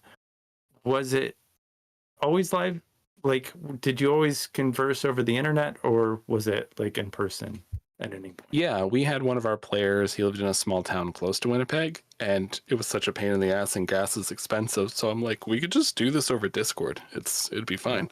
And so save gas money, and then everybody's still playing. So the quality is improved over the years. I mean, the quality, the sound quality and stuff like that. And just the last 5 years. How long have you been doing this? Like, I'm guessing. I think just over 5 years. Yeah. For like, as far as like the podcasting stuff goes. And I think a part of that is technology. And like another part of that is sort of learning just how to work with audio. Like in the beginning, I was kind of just trying to figure it out. I had a lot of people that talked to me about it. One of the people who helped me a lot in the very beginning was Dave Cole from Four Orbs. He's a musician and deals with a lot of he actually does a lot of like music editing, and he creates songs and stuff. One of our entire arcs, the Illicit games, in the first campaign, he did all the music for, like themed around the story itself. And so he would tell me a lot about like how to actually make your stuff sound so good. And Daniel, who's in the chat there, Dead Toothbrush, we would constantly talk about audio, EQ, that kind of stuff, like how to balance, how to make it sound better. Daniel's got like a really nice ear for finding good sound and like making it work. Meanwhile, me with my eternal severe tinnitus, I'm like, is this too loud for everyone? It's hard to find that mix, and certainly live.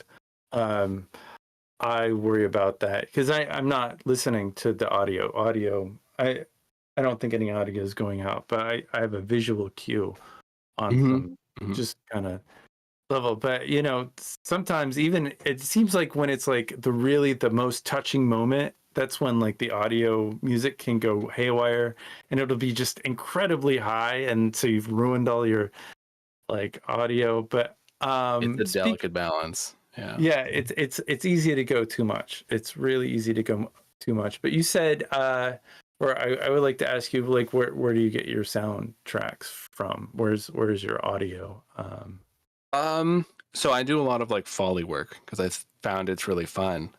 For instance, did you know that a human skull smashing open sounds like a watermelon smashing open? Broken bones are carrots for a quick break, celery for a slow break. Your gore and guts and everything, it's a lot of different kind of stuff you can use. We mostly eat vegetarian here, so I was using like a lot of beans and stuff you can kind of mess with, like when you're making like those bean burgers, just like the sounds very easy to use. So you're doing Foley for your podcasts? Yeah, and then I would also do like monster sounds and voices because I like doing voices. And then as far as like music goes, ambient sounds, I would say there's one guy, I might not be pronouncing his name right, but Michael Gelfi, a French creator who, Swiss creator, not French. They make incredible soundscapes, the best I've ever heard, and they're all very leveled, so it's easy to pop into your stuff. So I use that for a lot. And then for music, is that royalty free, or is that yeah, as long as you purchase the music and you can use it in whatever you would like. okay, so you buy the music from... Yeah, and then there's some other places. In the beginning, the first campaign, I used to have like Kevin MacLeod, like everyone else. And there was a few other places that I was gathering royalty-free music that I didn't have to purchase. But then I started buying Dark Fantasy. They have really good music, as well as Monument Studios. Often you'd find those humble bundles would pop up. They're like, hey, $20, and you can get 800 songs. Sounds great. And I'm trying to remember. So the Bard, there was a school, and I always wondered if this was a real thing, but you sold it as a real thing. It was like the Bardic school from the Ballads, the Seven. Oh, where he was competing with the Bardic school there. Yeah, where it's like they would get interns, but I think that there was also like you would refer to like the music that you got for that, and I really Sirenscape was I think one of them. Yeah, Sirenscape's pretty good. Sirenscape, as well as what's the competitor with Sirenscape? BattleBards. That was it. BattleBards.com. So I thought you had a. We did not have an in with BattleBards. I actually showed them a clip, or like a little bit of a clip show of me bringing in these horrible interns from BattleBards, like a person who starts playing and his face is falling off while he's like trying to play the music, or these nobles who are coming in and cursing the patrons because they're nobility and they hate the poor, just like stuff like that. They're all from BattleBards. They thought it was hilarious. They really liked it because you had to have something in your show saying, hey, we got this music from BattleBards. And I'm like, I don't want to just do that. I'm going to have terrible interns. It was definitely a brilliant way to like introduce like. Thank you. It was a lot of fun. Yeah. I wasn't sure if I was like, this has to be a real thing. Yeah, BattleBards is real 100%, and I improv. All the Wingover stuff was always improv. I have a lot of people ask me if it was scripted. The only times I did scripted stuff is when we did a few audio drama based episodes. We have one like, what was it called? I'm blanking because we've had so many episodes. There was one basically where there's a character Draxir and they were going to his homeworld, and the way the party actually went about it, because they were like teleporting there, and then when they would arrive it was like a comet sort of falling down. Well, they natural 20'd on navigating this comet right into like the king's treasury room where they needed to go. They skipped an entire revolution adventure I wrote, so I actually turned that adventure into an audio drama, and I got, I think, like 15-16 people from the actual play community to come in and voice things, and it's beautiful, like the stuff that they all came up with. I was so blown away and appreciative of people doing that, because it was very much just like, hey, this is just for free, this is just for fun, but does anyone want to throw their voice in there? And actual play people, we love randomly guesting everywhere. One, it's great advertisement for your show, but two, it's just fun. We're hooked on being creative, so. That's awesome. And I think it really shows that you care about the content that you create. Certainly, Escaping Carcosa, which the video production, it looks like you put some extra. I'm not sure if you don't mind revealing a trade secret or two, but like, do you animate the person who's talking, or is that like? That is me. I actually, being a software developer, I got mad having to constantly do the animation. So then I found a loop I could use, and then I coded it up, and then I put it in there. So then all I have to do is like drag the loop onto, slap my mic, drag the loop and put it onto the art, and then the art will like kind of animate for the person talking.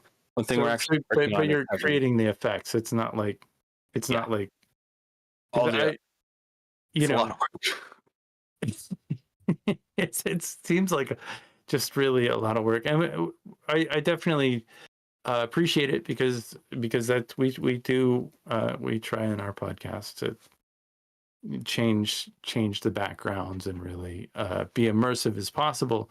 So I really appreciate seeing that out there. I think that's what makes you and your podcast definitely a cut above just talking heads. You know, you've Thank got you. other things going on.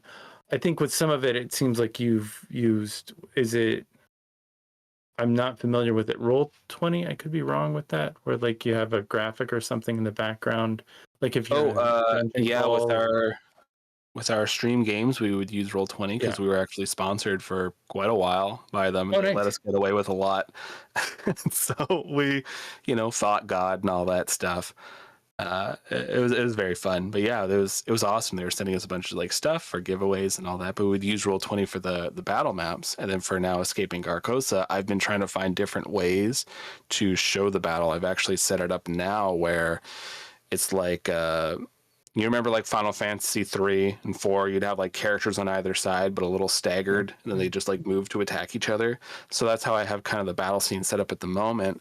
And I'm actually working on including text boxes now. Whenever somebody's talking, there'll be subtitles and then the picture of the character's face, or, a little drawn thing of like somebody, like if it's a player speaking out of character, or me, a little thing of me. So I'm working on that. That's kind of like my next upgrade to the project. I think Discord might have an app where like if you talk, it does, the little green thing around just the audio portion. I could be wrong about that. It does, yeah. But I wish you could turn it off because I find it to be I do skins on content, but it is tricky. We use Zoom for the longest time, and now it's getting a little buggy, and I don't want to keep paying a lot of money for something that doesn't work. Yeah, I was able to. We do taxes, right, for our company, and because Canada's a stickler for like any money you have coming in, so I'm able to like write off a lot of stuff as expenses for the company, and then any money coming in is, of course. Yeah, I get it. I mean, I do production, so like all of my equipment, I've actually got paid to stream in the past. I've written off. Nice. So it's one of those things where if you get paid to do this stuff, and it's not with this, I do a lot of medical stuff and on the side. It's not because I role play with Bill. It's because I do work for occasionally, not so much, but is not as much as I probably should. But I worked for Canadian companies. Let's talk Canada because we do love Canada on this show. Sure, yeah. I get paid to do a lot of equestrian stuff from Canada. So that was kind of interesting. I know that, and this is a question that I have because sometimes Bill can be disparaging towards nations, and I've always been a little bit concerned about having an international incident. Like how? You're trying to start a war? No, I mean, because he'll say different things, and because Bill is here, I'll let him do the talking unless he doesn't want to. I was giving you room. We one of our most viral videos that we've had on our page was about Canada and about did I almost do that right? No. There's many. There's a boat, a boot, then a bow. There are many. Well, can you describe the video? Anyway, like there's a two-pronged question. It's I notice you don't use other people's content other than your own. So this is one of the few clips where we use somebody else's content, and it kind of got a lot of views. But the other one, what was the content of the well, who was the comedian again? Who are you talking to? You, Bill. Oh, me. Oh, Yeah. fuck. What? I thought you were talking the to him video. about like them not using other people's content. No, I just said I think it's important that we don't use other people's content on our. What do on you our think video. about that, Lucas? Because you're a big old content creator, and I mean, you guys have put out. I want to say your YouTube says almost 900 videos, and I Yeah. don't know if that I don't know if that counts the shorts or the quote unquote shorts. It's like 2 minute. They're really not shorts. They're like 2 minute like blurs. Just like the GM talk. It's basically me just harvesting everything I put on TikTok and throw it on YouTube as well. I see. It's more of a TikTok thing. Actually, my girlfriend, we were looking at it today, and she was like, "I bet he's got a TikTok. I bet that's on TikTok." But I was just on TikTok. I was just checking it out on the Using YouTube. using other people's content. Yeah. We actually had something we did where during like sort of the, I don't want to say height of it, but like during like an important moment where everybody was kind of like, you remember when everyone was putting the black screens for their profile picture and the Black Lives Matter thing, and the BLM, and like there's all that stuff, right? But there was also like a big thing of hey, we should use this time to like uplift Black voices. So we for like I think like a month or so we took off, but every time, it might even be longer than that, each week we promoted a different podcast with like Black creators, and we would talk to them, get their permission. I would have a like 5-10 minute conversation of, hey, here's some stuff we have to unlearn as white people, and like go into that, and the comments and messages I got. But then we would also post their episode on it. Of course, we had them listen to like, this is what I'm going to put at the beginning of the episode if you're okay with it, and then we'll promote your episode. And like this was a thing we did. So I think that's the one stance we ever used other people's content. Other than that, it's just been a lot of like collaborations and me guess putting up a lot of stuff. You do. You get on and you do these kind of funny, quirky, short moments. I wonder if Bill should get on sometime and do shorts on our page. I will say, shorts are the worst. With TikTok, it's cathartic in a sense that I could just go on there and talk about all this shit that's in my head, right? I could just be like, let's talk about critical hits, or like something, you're making eggs in the morning, you're like, that'd be a fun way to do like character resurrection. And then like there's no one to talk to, so I'm like, fuck it, I'll make a video.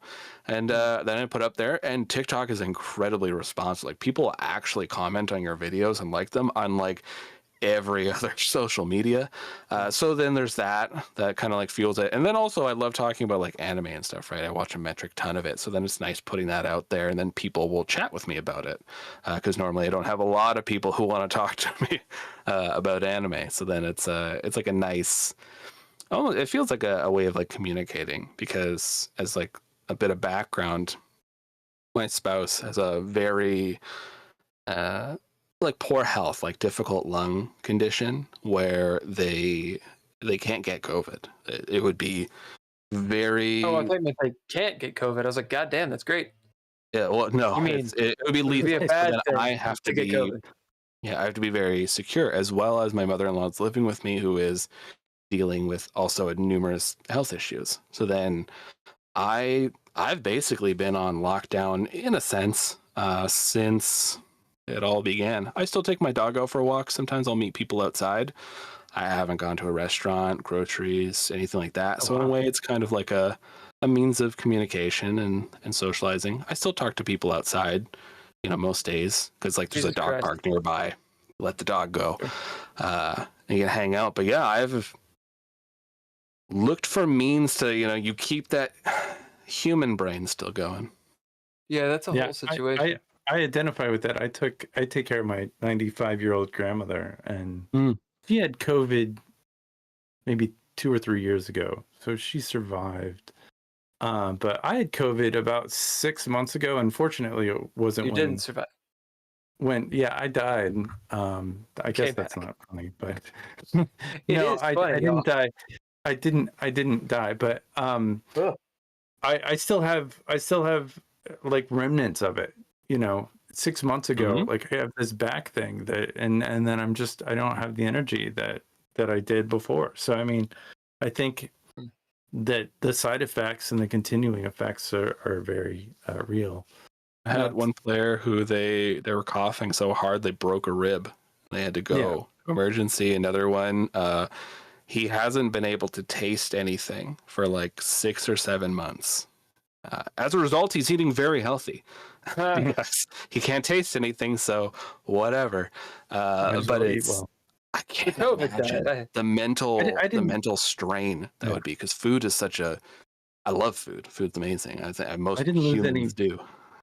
I didn't lose any sense of smell or taste, or I didn't even have a runny nose. It was just like terrible. It was like being on fire. Like I've heard a lot of people describing it as like the 2 seconds after being hit by the truck, and I'm like, okay. It was not fun. Jesus. I did find the clip because we tend to hit, and I think that's American thing. I don't know, what does Canada think, or what do Canadians think? You're speaking for all of Canada when Americans poke fun at Canadians, or do you guys like just? I don't think they. Most Canadians don't mind. I think because there's a lot of like people who have their head up their ass a little bit about like superiority. Canada has 1,000,010 issues. Don't get me wrong. But like some people don't mind being made fun of, because a lot of Canadians like make fun of American issues or like the difficulties we face. I went to the States for Gen Con and I didn't know how much salt America puts in their food. Me and my spouse, we swelled up so much. It was painful. Couldn't get my sandals on because I wasn't used to this kind of sodium intake. I ordered a garden salad and there was salt in it. And I'm like, there's no salt in this recipe. Butter, dude. I ordered it because there's no salt. And they're like, oh, you don't want salt in your garden salad? I'm like, no, I ordered it because I'm dying from the sodium intake. But yeah, there's things like, I feel like both countries, we just often poke fun at each other, and there's some people who are a little much, but I honestly think, because I can imagine when other countries kind of like poke fun at America, you're like, we make fun of each other, we make fun of ourselves much worse kind of thing, and that's like with a lot of Canadians, we make fun of ourselves quite a bit. These weird. We don't actually hear it because there is we only hear what's on the inside of America. Let's take a break. I'm gonna go get some coffee. Let's take a 5-minute break. I do have to run soon. Oh yeah. Yeah. Okay. But how much time do you have? I probably have like 10-15 minutes. Okay, well, fuck the break. I'm gonna go make some coffee. Yeah, go make some coffee. You guys keep on talking. Yeah. All right. I'll be right back. What about do you like Stargate or Letterkenny better? Letterkenny, the earlier seasons of Letterkenny I enjoyed, and they're actually fairly accurate. Are they? Like the people outside the Sev, like sort of dancing and messing around, or the people just sitting at a farm having a beer and just talking shit, or the hockey people chirping. There's one time I was a teenager. I go to a McDonald's, right? We were drinking pretty heavy, as you do when you're a teen, and we go there and the local. 18 legally, but everybody drinks before that. So we go to McDonald's because that's what teenagers do when they've consumed too much alcohol. They eat copious amounts of McDoubles. So we go there, and the local hockey team was there.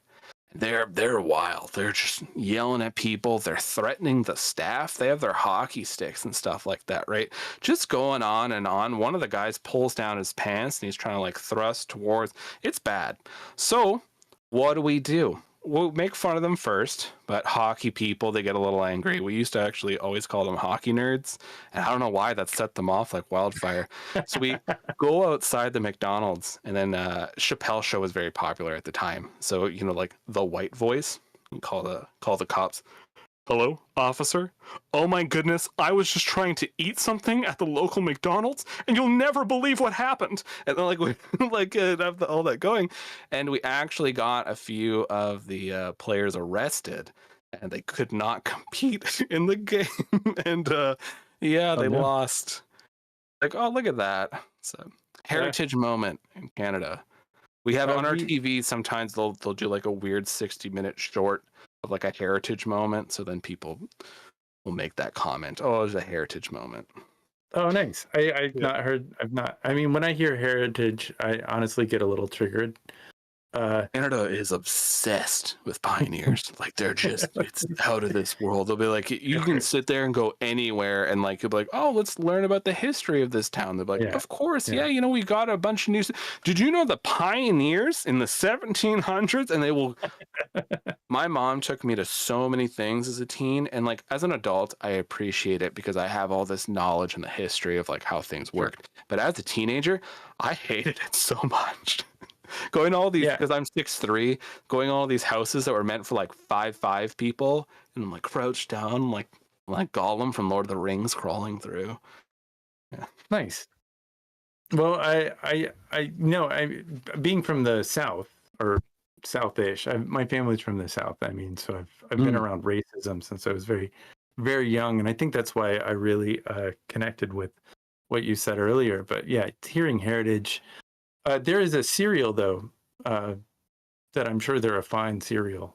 My girlfriend gets it, and it's called Heritage Flakes. I'm like, can you get a different cereal? I really don't need this. I don't need this. I really don't.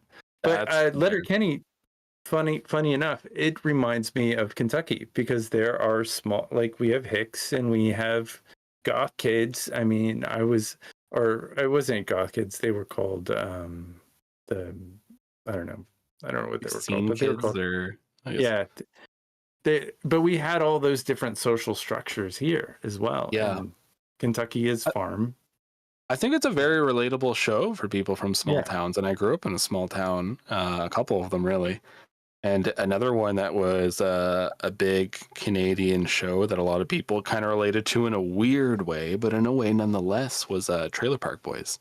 Like the first 9 seasons I didn't really like it when it hit Netflix, but you got all these people living in a trailer park and they're getting into all sorts of garbage. Whenever they're firing guns like into the air because they don't actually want to hit each other, stuff like that. And it's all sort of nonsense, but it very much bled into my age, like my generation of Canadians. Well, people are people pretty much everywhere, so you're experiencing similar. Well, not everywhere. Like if you're rural, you're experiencing rural stuff. Well, the thing is with a lot of like Canadian media is we will get a lot of American shows. Like I'd say like most of the popular shows are American. Canadian TV doesn't often scratch that itch for a lot of people, but there are a few shows that always break through. Trailer Park Boys was very popular. Letterkenny also very popular. Schitt's Creek, that was also a very popular one. 22 Minutes was our comedy show that makes fun of every politician. Sometimes they bring the politicians onto the TV show just to make fun of them. That's great. I love it. And what about so I asked about Stargate because I thought that was Canadian. Did you ever watch Stargate? I've never watched Stargate. I've always wanted to. Are you a Star Trek or a Star Wars? I want to watch Star Trek. I think Star Trek is great, and I love the socialism aspects of Star Trek. The core concept of, hey, we figured it out. Let's just go explore space now. That's remarkable. That means every person who's doing their job, they want to do that job. Socialist space vegans. Yeah, what a beautiful society. I'm all in. But I've never sat down and watched stuff. My spouse is very much into it. If you ever get a Monday free, we do one shots occasionally, and in the space, it's called End to Space, and it's basically that. It's basically Nazi space vegans going around enforcing and I like the game. I'm a bleeding hearts liberal. You don't know that, but if you can't tell, it's pretty wild because Bill, he's more conservative in a lot of ways. So that's our dynamic. We hit against each other. Very. When I was growing up, in a small town, I thought I was liberal. I thought I was more left-minded, right? But it turns out I was fairly centralist or more conservative, if anything. But meeting my spouse, very much I was taught a lot of stuff that I just never really experienced, even going out to places, meeting people of different genders that I've never, really talked much with. We had the odd two-spirit person in our small town, but you didn't really talk about it a whole lot outside of the indigenous connections that it has, right? And then, so there's a lot that I learned, a lot that I grew. And I think over the pandemic, I was a little more callous, I think, growing up. So you're taught that very hyper masculine trash of you gotta suffer for work and you need to destroy yourself inside, and that's how you know you've made it as a man. And when you stop feeling, that's when you've won. And so I had that a lot, and I clearly you can code switch with the best of them, so you've got that.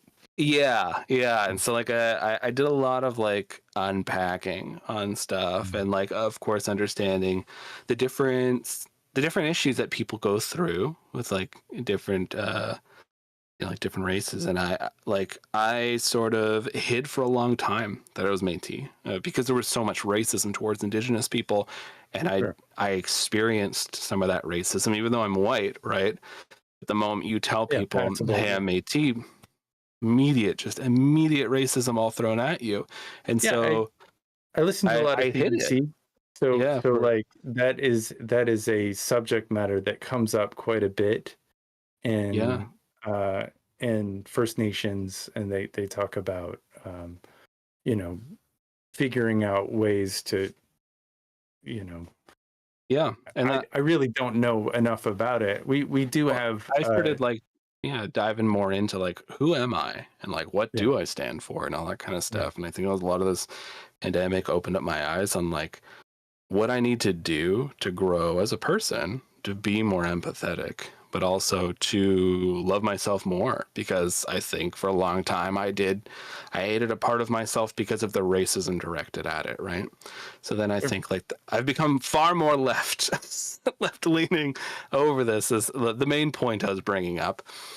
But I did start very, if anything, I'd say it was heavy centralist when I was first there. Well, we talk a little bit about cancel culture on this podcast. I don't know why. I mean, because I guess we've talked about some scandals that went on and how a game didn't go right and people were canceled, or how and that not only ruined that one person, but the whole business, the ripple was effect, shut down, and it was just everybody involved were affected, and it kind of ended.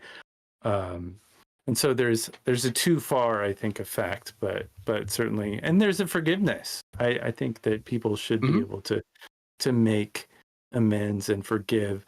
I've been wanting to ask this since the very beginning. By all means. When we were talking about you first starting to play, was there a satanic panic where you were with Dungeons and Dragons? Oh, yeah. So we have all sorts of religions chock full in Canada, and I think in the beginning they all unilaterally agreed that D&D was evil. So when I first got into D&D, I remember telling my mom I was just playing D&D over my friends in 8th grade. She looks at me and she's like, is that the demon thing? I'm like, no, we're just rolling dice and looking at books. And she's like, well, you're not getting arrested, so actually I kind of feel better about this one. You're just at your friends, eating chips, drinking pop, and playing imagination. I'm like, yep. And they're like, Yeah, keep doing that one. Like, that sounds good. Go for it. Good. But there was definitely a lot of people, you had the people coming up to your door to talk to you about Jesus. And I loved, because I was 3.5 at the time, so you had all those amazing book covers, the book art. I'd always show up with like the books to just be an edgy teen to make them uncomfortable while I was there. Nice. So we had it here. I don't think it was as extreme as in the States, because you all had like book burnings and stuff, right? Yeah. I mean, I don't remember any book burnings, but we do I love to burn books. We're still borderline book burning in this moment. So Yeah. Well, the U.S. sucks. Everybody knows. Yeah. We are the worst. No, we're not the worst. No, we are. Everybody knows it. It is. I mean, there's true. great people in the Shitty US. people. We just act like we're nice. We're really not. We also hate everyone else in the world. I feel like I've made Bill angry by steamrolling him just a little bit the last 15 or so minutes. So why don't you? Yeah, if you have any final questions while we're kind of wrapping everything up. Let you do that. I do appreciate.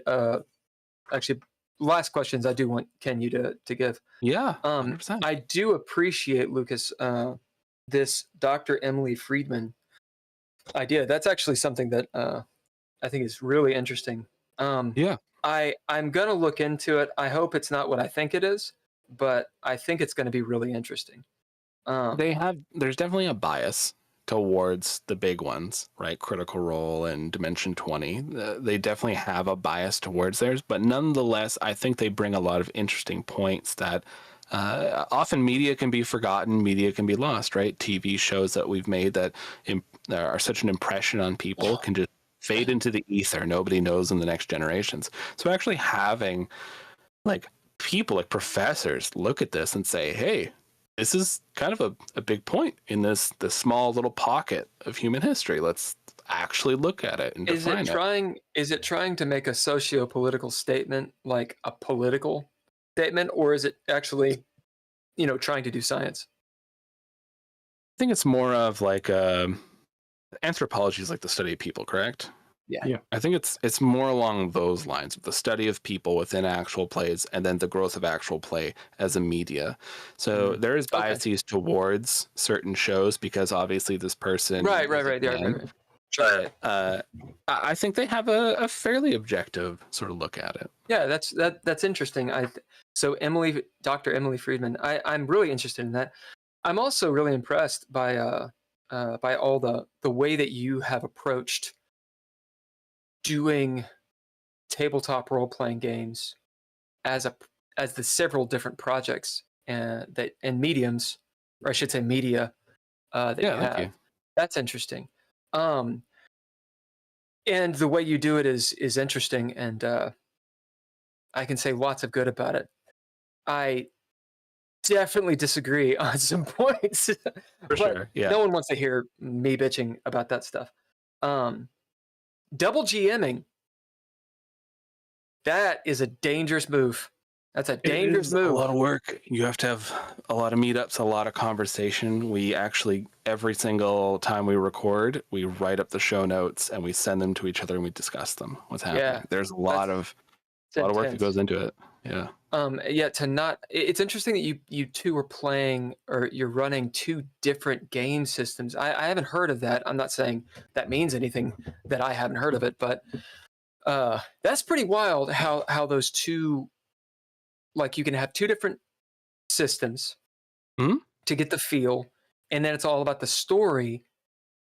And so the story is like the story of one, and what happens in just the story is affecting the story of the next one. And it doesn't have anything to do with the systems. That's wild. It also, in my opinion, kicks people that like rules light games in the face. Why, you might say? You're talking about how if somebody likes a rules light game, they're like, this is the only way to actually get across those gaps or bridge those narratives is by having less rules. It's a common I think if you think Common about it argument. enough, if you put enough effort into it, you can bridge any game. I think that genre is a limitation only imposed by yourself. You can have whatever you Ooh, want in a story. It's up to ooh. you. You're the Now, that's writer. interesting. That's interesting. Well, okay, come on. I mean, why do you think that? Why do you think that? I think a lot of people, like for instance, we have our show that like we with like the offline and online. The online where they're stuck in a video game, it's very much an action horror, where it's like action takes a little more precedence since it's a fantasy game, of course, and then you have the horror elements in and out of the action. Whereas the Call of Cthulhu game is a mystery horror. A lot of people often think like, well, if you have a lot of action, you can't have a lot of mystery. Like these things don't really mesh. I find they work just fine. You can put them together. It's a matter of finding those certain key threads and linking them together. Most stories can Those are link two different together. games, though, right? Yeah. And you can link these stories. And then there's also people who say, well, if you're having fantasy, you shouldn't have a lot of sci-fi. Why the hell not? Yeah, I don't Link it understand all that. in. I don't I understand that. smash the sci-fi in, high fantasy, low fantasy, whatever you want. There's portals. There's different worlds. It's an idea, but okay, so I'm trying to frame the argument here, or exactly what you're saying. Taking two campaigns that are run in two different systems that are essentially a contiguous story, that makes sense because literally the story is the transit, right? Mhm. That's the meta element in a way. However, that's not the same thing as having a game and inject a horror game, let's say, and injecting sci-fi and fantasy and all these different genres, because we're getting into a semantic argument at that point, one, and two, that project is a different thing than having two campaigns running simultaneously. You mean like you have the two campaigns, you have the story that links them together, but you're saying having like a horror game then injecting a number of things into it, it's a different kind of statement in itself? Yeah, what I'm saying is it possible to mix genres successfully? Yeah, why not? Is it incredibly difficult to mix a comedy game, slapstick comedy, and a horror game at the same time? I'm sure that's possible, but I would argue just watch One Punch Man. You have two very different shows combined into one show with the same story, but through different lenses. it's not horror. But it is, one is a comedy that has a bit of action in it because he ends the action pretty quick. That's his gimmick. Yeah, that's a But shtick. the other is a heavy superhero drama where people are dying. The heroes are getting wrecked. The monsters are terrifying, and there's this impending doom. And you have these two, and they're two. You could have them in like two different stories. They'd be standalone stories entirely. That's not the same show. That's not the same thing. Like, what I'm saying is, of course you can mix genres. You can mix genres, of course. But there's certain genres that, okay, again, the semantic argument. You can mix story elements that are stereotypical of certain genres. Of course. Some of those mixtures are going to be far more difficult to achieve. But I don't have any argument against that. I don't understand why someone really would. And I don't know what it would mean either, right? At the same time, there is a genre, which is One Punch Man. You could even call it its own genre if you wanted to, but I'm sure there's a name for it. So, and perhaps it mixes different story elements, but that's different than saying I'm running a horror game, which is psychological, let's say, and atmospheric, and maybe plays on maybe not fear, but existential fear. And then somehow injecting into that slapstick comedy. Is it possible? Sure. Is it likely? No.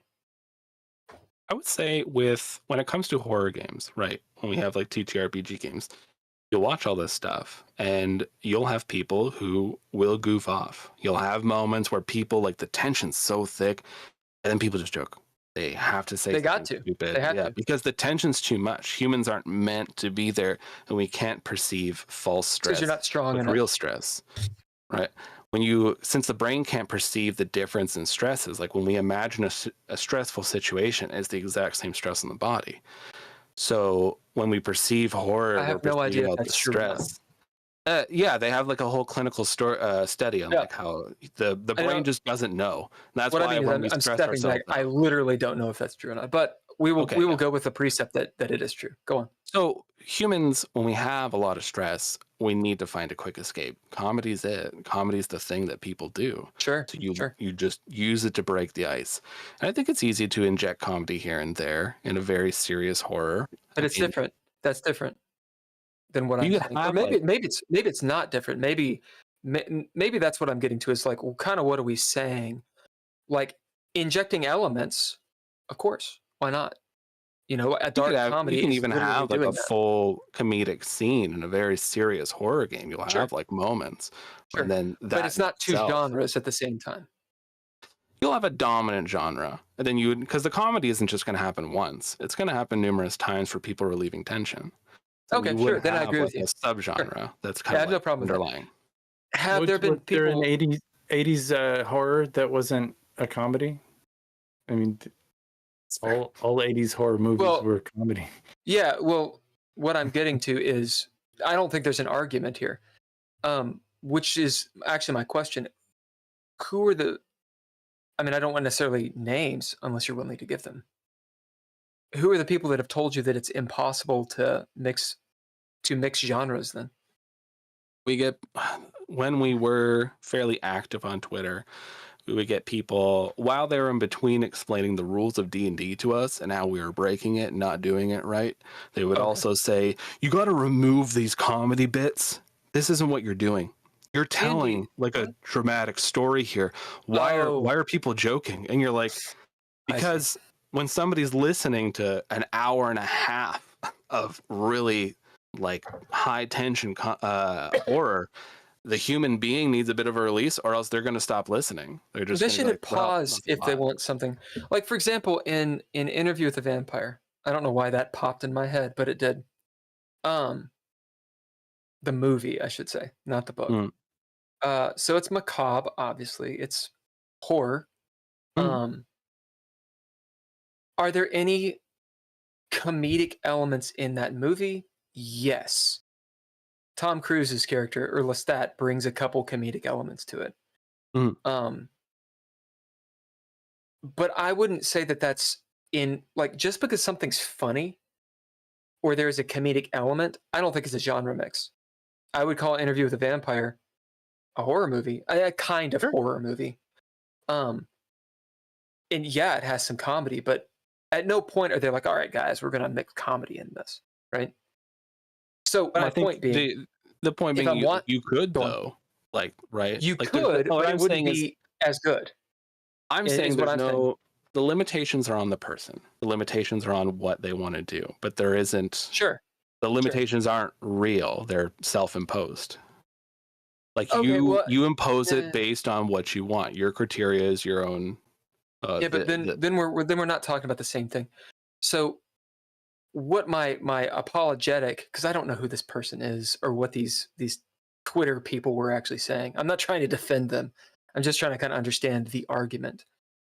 I can understand someone saying, I want to consume this content, this story, and I want it to be serious enough to where I can take it seriously. And it's not every 10, 15 minutes cut with comedy, which my example of Interview with the Vampire is, or Interstellar, if we want to go that route. Those are serious movies that have comedic elements. But if they had been like a Marvel movie, I wouldn't like them. Now, if I'm not talking about the person making the movie, right? They can make whatever movie they want to make. That's on them. But I'm saying if I'm a person who wants to consume a horror show, and then that horror show is cutting it up just because people get tense because it's a horror show, I could see an argument being made of, hey, you guys think are it all awesome depends when you're on- serious, but It's the biases of the consumer, right? And if the consumer wants something different, then they can try to find what it is that they're looking for. But not all products are going to match what it is that they're trying to consume. that's a different argument. But I see what you're saying.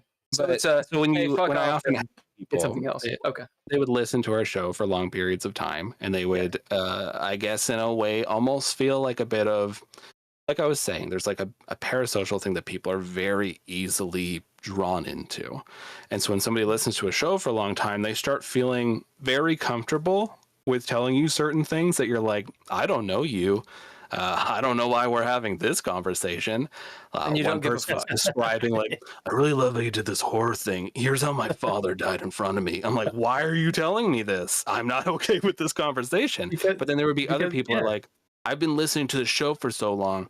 I want you to do this, this, and this. This is what's going to be good, and this is what I expect. And I'm like, that's great that you expect that. And let me counterpoint. you, Let me counterpoint with you. And I'm being a little rough because one, I haven't talked much, and you guys have had a lovely echo chamber for about an hour. Do you like any bands, like old school, say like 90s bands? I like older music, sure. Like, let's say older. Right. Yeah. Give me a band. I'm going a little bit out of my weight class here, but give me a band that you dig. Oh, let me pull up Spotify. Did you like Weezer? They're all right.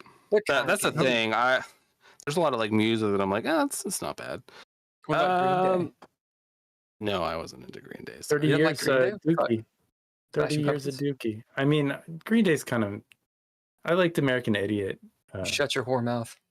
I thought I it like was funny. Tenacious D. That was fun. Tenacious That was D, pretty okay. good. Blind Guardian. Thing about Tenacious D is they didn't change, right? Can I add one thing to your last to that I last? do have to run right away, sidetrack? but yeah. Oh yeah, for sure. Horror is a hard subject matter to do. To be immersed in horror in any way, it is probably one of the hardest. It is beyond drama, Right. because you have suspense and you have to like build this whole thing. And we've talked about this before on this podcast. Like, It could is fail a really easy. difficult- It's easy to break that because there's a lot of pulling people in, and so like the comedy joking in, like all jokes aside, when you make a joke you break that tension, and that's all I had to say. I don't think we should keep. So one more question, and then let's let Luke. Well, I'll Luke go. finish up. I'll finish up what I was saying. There's this idea of like liking a band when they start out, let's say, and then after like 10 years they change, probably because they get bored or they move on, and there's a new fan base that likes them. This happened with Green Day quite a bit, and a slew of other bands. I mean, even Metallica, like I feel like who that's they were the at the very natural beginning. progression of art, right? At the same time, the fans do get mad about it. Yeah. Me, and I'll just say this. Yeah, I'm not a Star Wars fan anymore, and I was. Right. And the reason is because Star Wars is not for me anymore, because I'm who I am and I look the way I do. Star Wars is not for me. I mean, I don't like Star Wars anymore. Is for children. Like Star Wars is a children's show that they made the movie for kids, and we watched it as kids, and now it's the next generation. It's for that youth. That's why we don't really like. A lot of people don't necessarily connect with the newer stuff because it's a young adult science fiction. It's an interesting take. I disagree with you, but just as an example, whatever we want to do that we can agree on. Right. When things change, the fan base can look at it and say, I got a problem with that. I want you to do the old thing. Now, the creator can do whatever they want and say, well, you don't own this. But actually, they are your fans. They are the reason that anyone's listening. As an artist, I understand it because you're an artist. You're doing your thing. It's your journey, and people might be following you along the way. I think there's a conversation there. Yeah, I think what that boils down to is what are your intentions with the art you're creating? Are you creating art for an audience, or are you Right. creating art for yourself, or is it like a mix? I mean, there's so many different kind of ways to think about it, but I think at the end of the day, when you're talking about fan ownership in a sense of like the media that they are consuming, it is dependent on the creator themselves and their intentions on with the art. What would your intentions be? I'm doing what I want to, baby, and it's feeling good. Good. So Right on. I have a lot of listeners who they'll message me and they'll say, really love the first campaign. I don't know what you're doing with that other one. I like the third thing. And like they'll send me things like that. I'm like, rad, man. Yeah, check it out. You don't care. You should watch this next thing. It's even more different. Like, Yeah. Yeah. No, I love that about the content you make. I don't think that people should police what content you make. So I mean, Careful, good for Ken. you for just doing what you do. I feel like I think that's fair. yeah, I feel like there's a very artistic conversation on policing art and that kind of stuff. And like when you make media content for consumption with the idea of wanting a fan base and wanting the fan base to stick around, then yes, there is a sort of an agreement you're making with the fans of, I'm going to probably stick to this general region. But when you're making art and you're putting it out there, and if somebody wants to listen to it or enjoy it or look at it or anything like that, and they like it, by all means, follow me along for the ride. And I think that's sort of like the difference in matters. One's more of a consumerism minded approach, but still artistic in the way that like they value what they're creating and they're making these pieces of art. Whereas the other one is more of an artistic journey, and you're along for the ride. And if people feel like running after Forrest Gump when he said, I'm going to start running and everyone can follow me, I mean, that's up to you. You're Forrest Gump in this analogy or this Oh metaphor. man, sometimes I feel like it because the beard just keeps growing and I forget to shave. Right on. Well, dude, we know that we got to go. Yes, this was a blast though. I really enjoyed talking with you too. Good. Yeah. Good. Thank you very much for jumping on. Ken, you want to lead us out? Sure.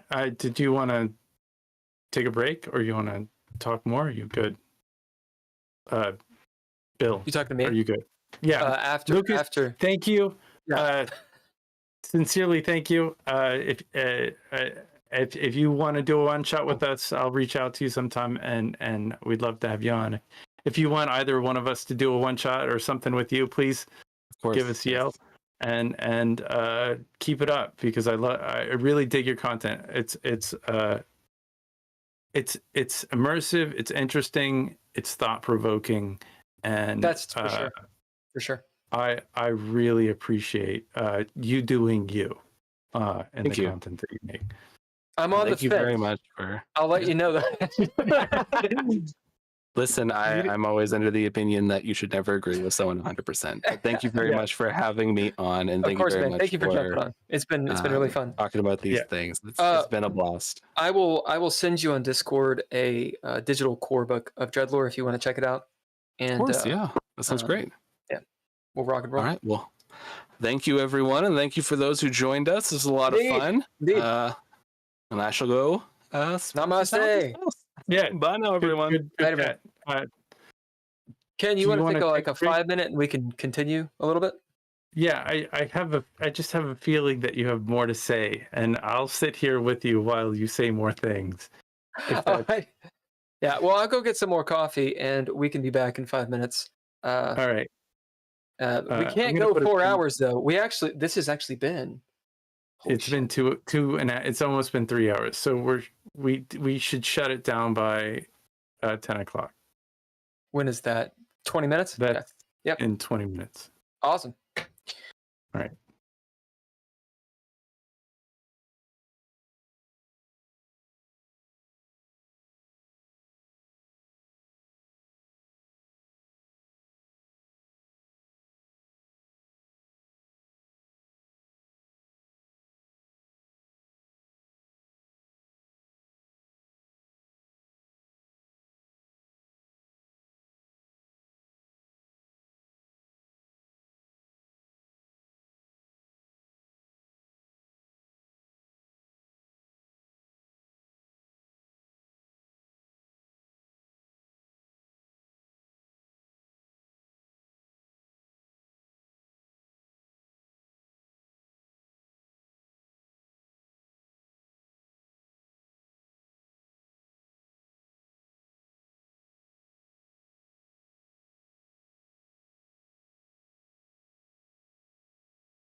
Whoa, we're actually back on We're time. actually on time.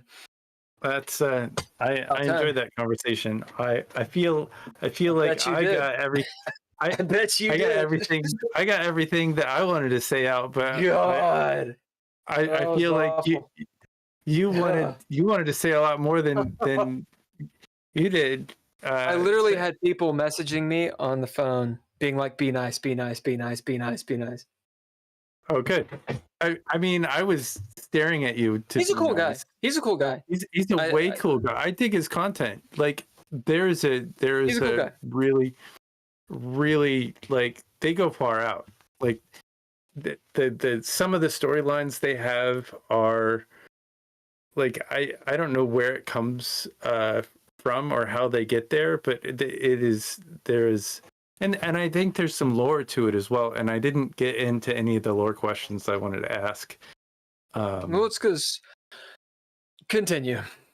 It's because the podcast would be 7 hours long if I asked all the questions that I wanted to ask. But it's not about me. I feel content that I ask all the questions I needed to ask. I'm happy to subject myself to any of your rants and raves about. No one needs to hear my rants and raves, Ken. I felt like you wanted more. I don't know why.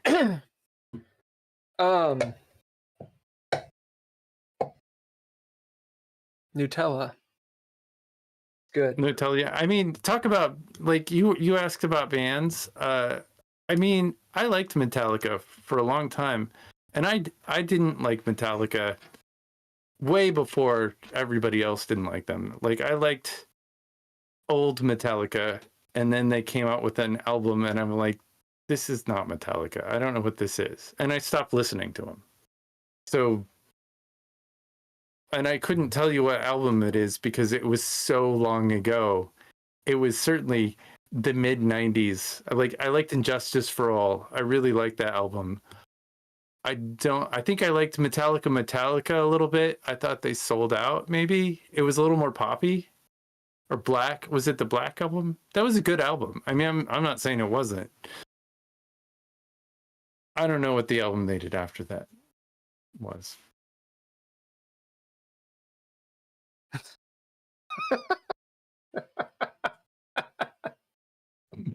Okay. Well, you were asking about music earlier, and I think you missed the forest for the trees there, buddy. I was trying to be quiet. I was trying to be quiet the whole time. That's what you was weren't happening. trying to be quiet one bit. Trying to give you some. Well, one of us is drinking bourbon, and the other one isn't.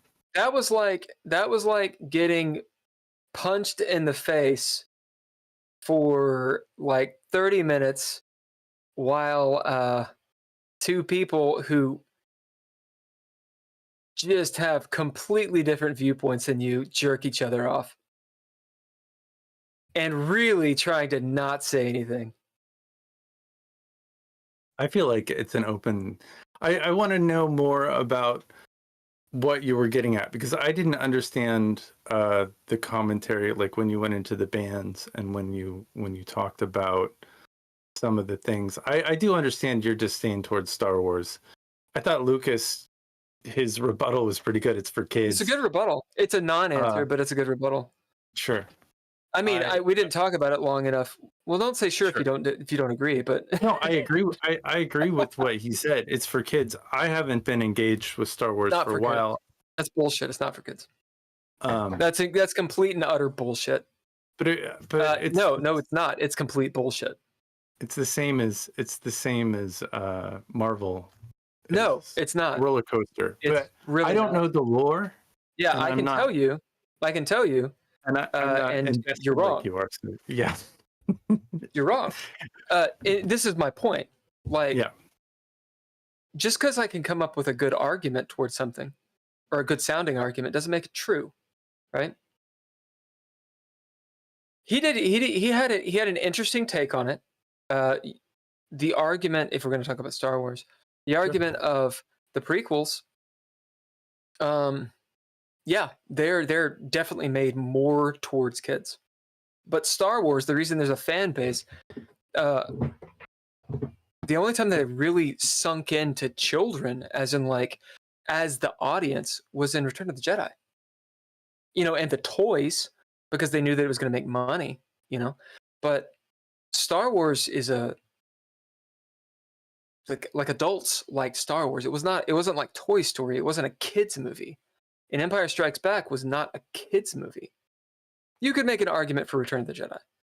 And the reason it got so much flack was they leaned into the kids with the Ewoks. Now, if you were a kid, you loved it. If you're an adult, you're like, what the fuck are you doing? Star Wars is not about kids. It became about kids, sure.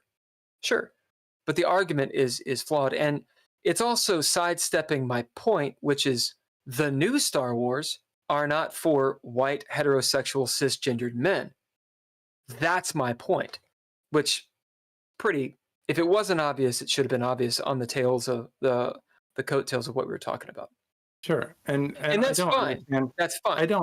I don't understand why it's that specific of a thing, because I think I watched the new Star Wars with Poe and stuff like that, and I didn't get that. What I do get about the new, but what I do get about the new Star Wars, let me explain what I do get, and then you can tell me that I'm wrong. Is that Luke was fucking given the shaft. They killed Han Solo. They did all the things wrong story-wise that we were expecting, fan-wise, to like we wanted more out of. But you're negating the why. You're not wrong. You're just negating the why. And they told us why. Literally, they told us why. Now, those productions, I should say, suffered from many different problems, that many of which had nothing to do with socio-politics. However, Kathleen Kennedy literally said the Force is female.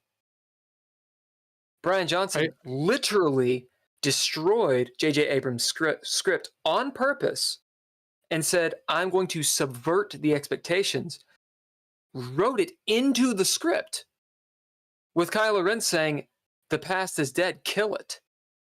Yeah. This is not conspiracy theory. This is known. They literally killed Han Solo, fucked up Luke Skywalker, did all these things to boost a female protagonist who is a Mary Sue. I don't say that as I hate women. She's just that character, Rey, is a Mary Sue, at least past the first one. The first one, The Force Awakens, I actually kind of liked that movie until they killed Han Solo. I kind of liked it. But past that, she just has nowhere to go. Bad storytelling. But why they do it? Because the Force is female. Kathleen Kennedy literally said it. She's like, yeah, this is not for men. This is for women. We're going to destroy all the male characters, make them look stupid and bumbling and wrong, so that the female characters look good. Huh. Well, I mean, that's a pretty loud statement. A counterpoint is they Mary Poppins Leia. They Mary Poppins her. Like there was a scene where Leia gets shot off into space. First of all, her name is Leia. Or Leia. You son of a bitch. I pulled a Leia. Oh my god. I'm gonna throw you in space. I know you're definitely more invested in this. I don't know. It was something that I was really interested in. You're very interested in, and I understand that. And what Lucas had to say was right. Those people, the people that made Star Wars, if they're making art, which they're not, but let's say they're making art, yeah, what the fuck do I have to say about it? They're going to make their movie the way they want to make their movie. At the same time, It's a bullshit argument. Well, I mean, it's missing the forest for the trees. It's sophistry. As someone who's worked for both Disney and Marvel Comics, I enjoyed working for Marvel. I enjoyed it very much so. And then I worked there when Disney bought Marvel. And I did not I didn't know Disney bought Marvel. Fuck. Yeah, I didn't enjoy working Disney. It was Mm. I was put on different projects, and I was doing Disney's for different the things. kids, Ken. Yeah, and it was for the kids. And there was a massive culture shift and being involved with it. And it wasn't male or female. No, I was exploited. If you want to talk about working for a company that exploits you, that's Disney. That's their shtick. They don't care one way or the other. And I definitely know some insiders that are like you, that Hollywood is focused on more female oriented Which is movie. fine. But it's That's fine. I don't I got no I don't problem with see it. I mean, and it's still I have like, no if you problem want to with that. talk if you want to talk about like women still getting the shaft, I mean, that Barbie movie is like, Barbie doesn't even get up for a nomination. So for, this is what happens. It's one thing leads to another. but Leads to Ken another, leads to does. another. Yeah, but Right. Ken You're does. not Yeah. listening. I know. One thing leads to Listening another, now. to another, to another. I'm fine with that. There's just the admission of it's a thing. I have been told many times just what you said. Hey, look, you're not. I mean, it's what Lucas said. He's like, you can throw a rock and hit one of us. The irony being, he says that he has this other heritage. You have this other heritage. So neither one of you were white. I mean, I come from a long line of white supremacists, so you don't tell me I'm not. You can't tell someone anything anymore. My Yeah, point, right. I'm not trying to yell at Lucas. I was I actually get it. trying to figure out more about what he was talking about, because I didn't know anything about it. And then our conversation, or I should say, your all's conversation went Yeah. out into space, and I was like, okay, well, I don't know what AT is. I don't know what the hell ET. I have no idea what that is. It's terminology that I've never been exposed to. AT, I don't know what that is. I don't know what you're talking Yeah, about. well, we should have fucking asked, but Yeah. we just were like, oh, okay, right, okay. Let's talk about something else. Is that relating to I think it's interesting his perspective on, being from a different country, which it's easy to forget, because Canada is a lot like America, but it's also really different. Different history and everything, different culture in a lot of ways. I wanted to know what were the, I don't want to use the word struggle, but what were the challenges that he's faced? And when he mentioned, among the many things that he mentioned were challenges for him and his project, this thing about racism that has come back at him, I was interested in knowing that, especially on the heels of saying we choose our cast members based on the color of their skin and based on what they identify as, which, by the way, is the definition of prejudice. I won't go so far as to say it's racist. It's not, but it's absolutely prejudice to say, okay, well, you're black, so you get on here. He made a choice for his program. That's the way he wanted his program and to that's be fine. represented. That's fine. And if you look at other, and that's good. That's good. I can understand that the argument, but there's also the counter argument, which is, but don't you want just the best people? Well, the people that he got, he searched for the best people for who he cast for the best people that were he not wanted. I mean, if you go back heterosexual, white, cisgendered men. But he wanted to have those diverse perspectives on his show, and that's a choice. So the answer is that is why I think that if he wanted to be inside an echo chamber, he would hire people who have his background and his basic. I'm not making a commentary about what he doesn't or does want, especially without him here. Yeah, what I'm saying is I wanted to ask him more about that. Yeah. Because I don't quite understand. I did ask him a little bit. And that led into, I mean, honestly, it seemed like virtue signaling to me. Yeah. I mean, I get the idea of there need to be more representation in things. At the same time, I'm sitting there thinking, okay, I have never personally. He has way more experience with this project and has received backlash and comments and all those things. That's what he said. So I'm going to trust his opinion on this. But I've never seen in all the years that I've gamed or podcasted in the last 2 or 3 years that I podcasted, I've never seen on YouTube or anywhere else people being like, hey, don't listen to them, they're black. Or hey, don't listen to them, they're whatever race that isn't a white guy. I have seen people say, oh, they're a girl and therefore. I've definitely seen sexism. I'm not saying it doesn't exist. I'm saying I just haven't seen it. So it was interesting for me to hear him be like, yeah, I've received a lot of shitty commentary about the cast that I've chosen. That's interesting. Yeah. It's interesting. But at the same time, I'm like, why are there not many black podcasters? Well, I think there's a few reasons. Let me preface by 2 of my favorite podcasters or YouTubers channels. They're black people. Abba and Preach, Key and Peele. Basically, some of the people that they're awesome. They're awesome.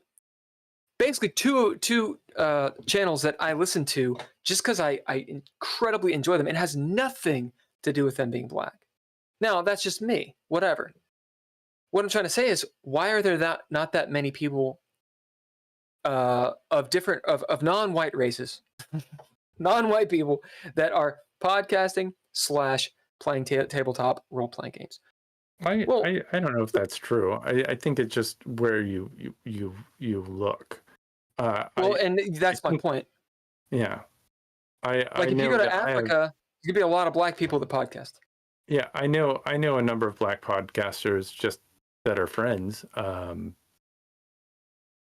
of the first people that they were a podcaster far earlier than I even thought of doing a podcast. We went to film school together, and they were doing a horror podcast like eons before like I even thought about doing a podcast. And it was short, it was long form, but it was still short. It was like 15-minute, like highly directed, very they put a lot of effort into this stuff, and I was kind of blown away by the subject matter.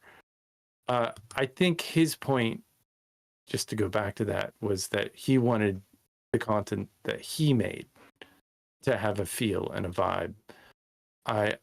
I think where you're having the issue with is, and they're doing away. I mean, the I think it was the Supreme Court. They struck down where colleges. This, I'm not super brushed up on my political stuff, but they struck down what was it? Where colleges had minimums to race and stuff like that. Entry. What's it called? You'll have to give me a second for me to look it up. But I can't believe I'm blanking on this. You talking about affirmative action? Yeah, affirmative action. Thanks for. Sorry, I didn't know if that was it or not. I don't know enough about it to understand. What I do know is, so I was one of my friends was listening to a couple of the GGPs and a couple of the after hours, and he listened to the whole thing. He said it was really good. All 7 hours. Actually, supposedly. And what he said was, he was like, oh yeah, and pretty much you could, he's talking about me, I could just come in with a Trump shirt, and that's pretty much what people are going to think I am. I don't think you're that way. And I was like, well, I'm not that way. And I was like, really? Why do you think that? And he was like, because the shit that I say is a massive like the moment I say something that does not agree with the rhetoric of very liberal people, it is automatically assumed that I'm a far right person.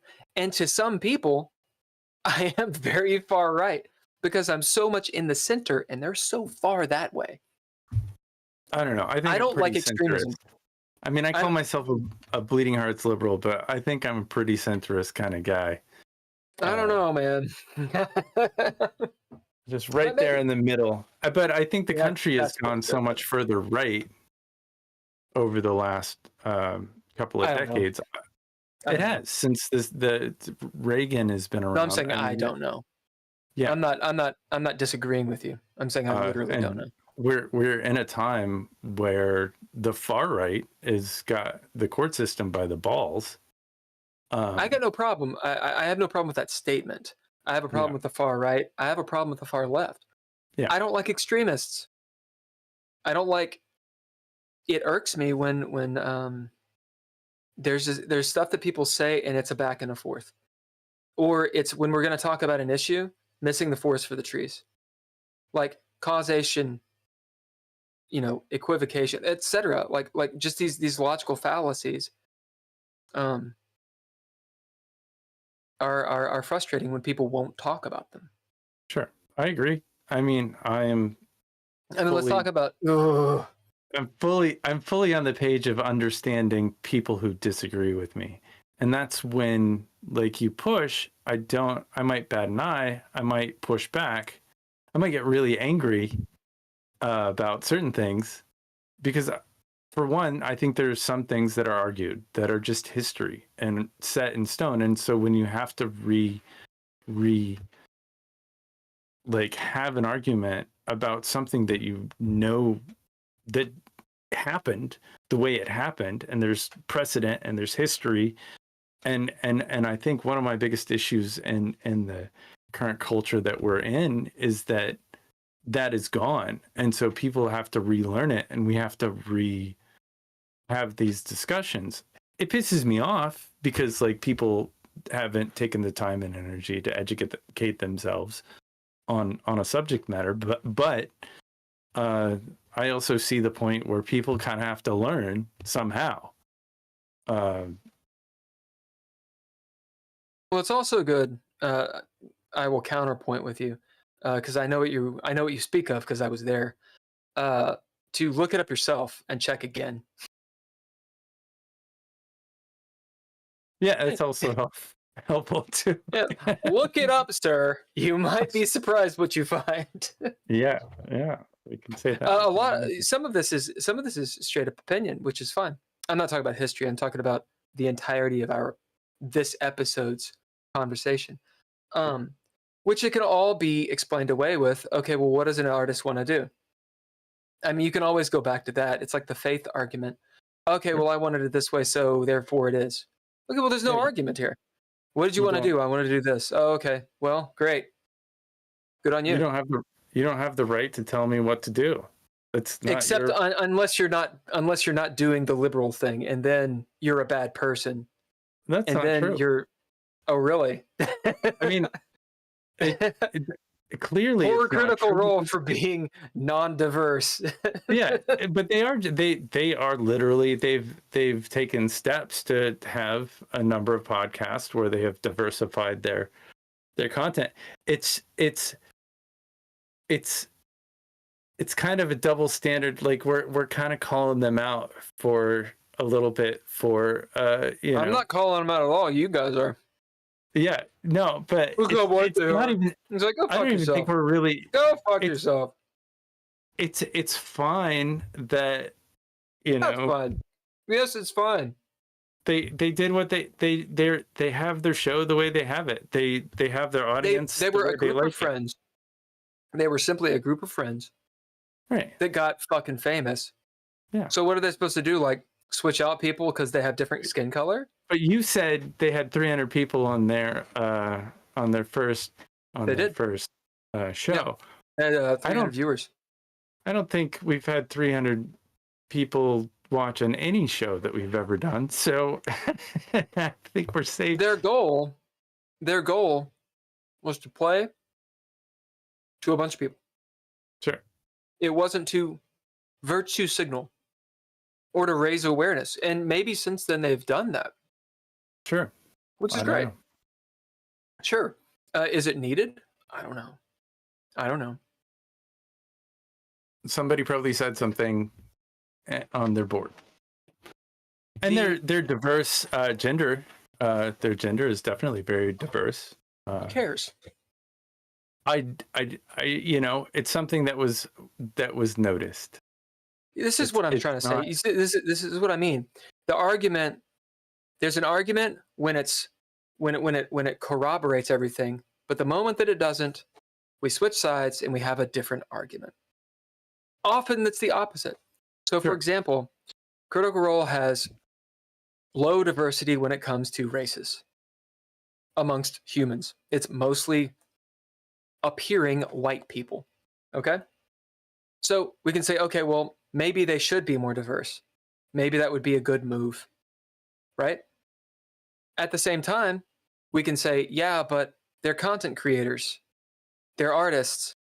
So how can you judge them on what their art is? Because that's the exact same argument as I'm going to create a show and make it as diverse as fucking possible. And why and how dare you criticize that because I'm an artist? Like, that makes no fucking sense. I mean, it does make sense. It's just a really bad argument. It's an easy escape. It's a cop-out. Oh, well, you can't judge me on this because of this.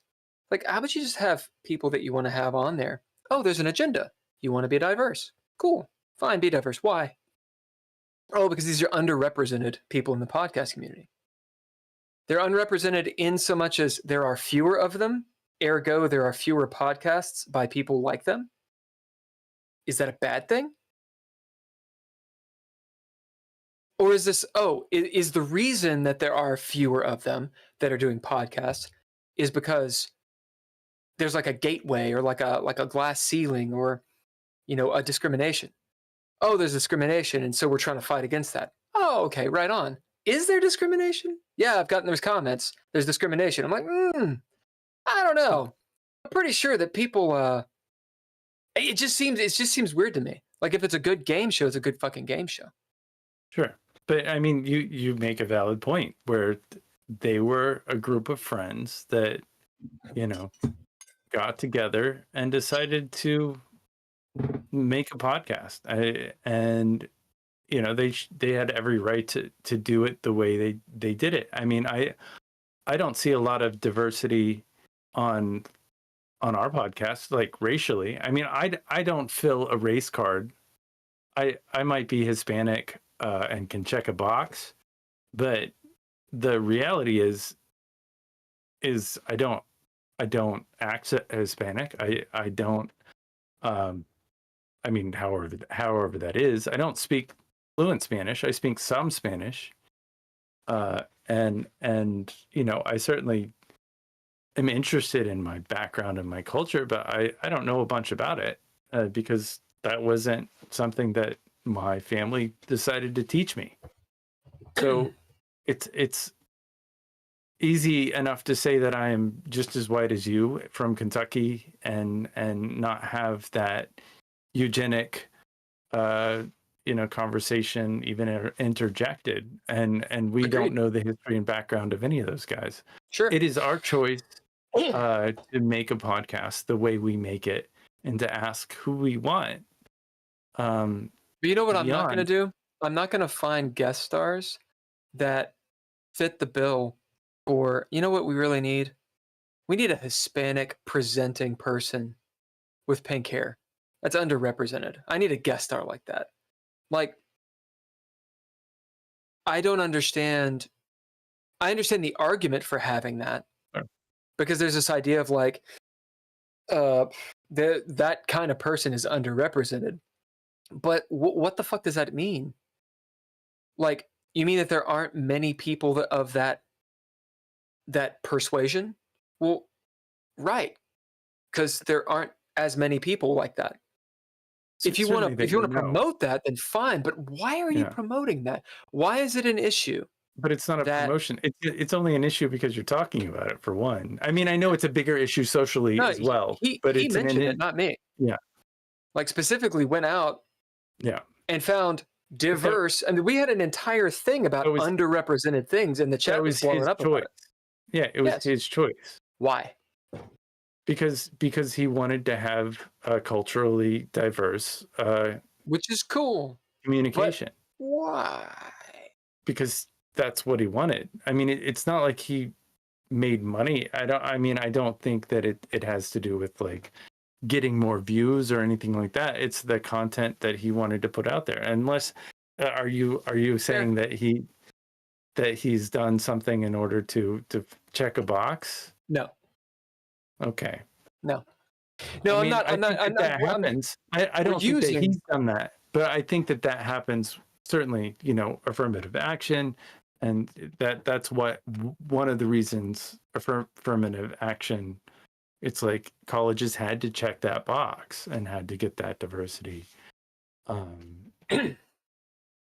So here's the thing. But there are pros and cons to the way it was, and the reason why it was repealed as well. So here, first of all, I'm not talking about Lucas. Sure. That's just an example. Sure. Again, he answered wonderfully, and Sure. stated my questions. I don't see any problem there. My argument with him, as in like not against him, as in the argument that the debate I would like to have with him.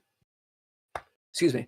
The debate I would like to have with him would have to do with why does it appear to be a problem that there are a demographic of podcasters playing games. Like, for example, and like this seems like such an obvious question to me. And yet I have to frame it in a way, or else it sounds like I'm a Nazi, and I'm not a Nazi, and I don't like Trump. I mean, I don't know Trump. I didn't vote for Trump. I'm not of that persuasion. I'm not a MAGA person. I'm not a red pill person. How many fucking times do I have to tell this to people? It's just no. You're genuinely trying to understand. And I'm not going to bandwagon. And just because it sounds good, that kind of irks the shit out of me. Sure. It kind of irks the shit out of me when people do that, because it's not a real argument. When people get a pass, but they haven't put in the effort or work. I mean, if somebody wanted to be like, hey, look, the people from Kentucky are underrepresented in the podcast world and in the film world. This is true. This is 100% true. Absolutely. Mean, if you look at what Johnny, so you don't want to say it. You don't want to say it because you know what it sounds like. You don't want to say it because it has to do with the whites. You don't want to say that. There's a ton. Far be it from anyone. There's a ton of actors from Kentucky. I'm not talking about acting. I'm not talking about acting. I'm talking about like filmmakers and shit. Yeah. Podcasting, filmmakers, whatever. I mean, I think there's a lot. Because people don't stay in Kentucky. They are from Kentucky and they leave Kentucky. No, there's not a lot. There's not a lot. People who do it in Kentucky, there are very few. There's not a lot of Kentuckians for the what a stupid argument. That's a fucking stupid argument. Pardon me for the ad hominem attacks, but that's fucking stupid. Fine, don't say Kentucky. Say Rhode Island. Jesus fucking Christ. Are you kidding? Rhode Island is even less. I think. Yeah, Kentucky's okay. So Rhode Island, people from Rhode Island are underrepresented in podcasts. They're definitely. So I'm gonna only get fucking Rhode Island people. Jesus fucking Christ, man. God damn it. That shit makes me mad. Because it becomes when you just change something, it becomes a stupid argument. Yeah. And it is a stupid argument. Why do you need more people from Rhode Island to be represented in podcasts? Yeah. Why does it bother you? Yeah, but what does it bother you? Because it's on it leads to other kinds of thinking. Mm-hmm. Honestly, racist thinking, and it So you pisses me think off. that there's a certain kind of race that benefits more? Racism is because- bigotry. Yeah. Racism is bigotry. Now we can go CRT on this and be like, oh, let's redefine the term racism. Fine, I'll even agree with you on it. Only white people can be racist. Fine. That's not true. Okay. It's still bigotry, and bigotry pisses me off. I think it's definitely pisses not me off. only white people. No, I mean I get it. Like you feel put upon potentially like that. You're not allowed because of how you look. You're not allowed. We want someone that doesn't look like you. Why? Well, because there's so many people that look like you doing it. Right, but who gives a shit about that? Oh, they need to be represented. Why? Are they kept out? I haven't seen them being kept out. Oh, it's because I'm privileged. What? No one listens to my fucking podcast. Has nothing to do with my race. Has nothing to do with my race. If you look at our we've got a pretty diverse group on our podcast. I mean, I think we're all, but it's we're all, but that's not we're planned. not all white. We've had two planned. First Nation people. I mean, we do have a lot more male than female. It's what, 4-1 on the red. Who we gives don't a have shit? Yeah, it doesn't. It doesn't. Yeah, but we're talking about it because you want to talk about it. Because I'm trying to understand. My annoyance. I'm trying to understand what your conversation, My annoyance is this. I mean, I've already said it. My annoyance is when there is not an issue. Acting like there's an issue. I don't think there's an issue. I could be wrong. Someone could be like, hey, look, there are podcasts that, because they are not white people, the algorithm fucks with them. They don't get the likes. They don't get the views, et cetera, et cetera, et cetera. I don't think that's the fucking case. Sure. Maybe it is. But I haven't seen it. If the algorithm does base shit on race, that's bullshit. That's fucking bullshit. I mean, they talk about algorithms being racist on a regular basis. Yeah, I mean, I don't hear it. That pops up. I don't hear it. That is bullshit, in my opinion. Like to factor in, like if race is not supposed to be a thing, then make race not a thing. We can't. Race shouldn't be a thing. If it's not a thing, it shouldn't be a thing. We have too much of a history in racism.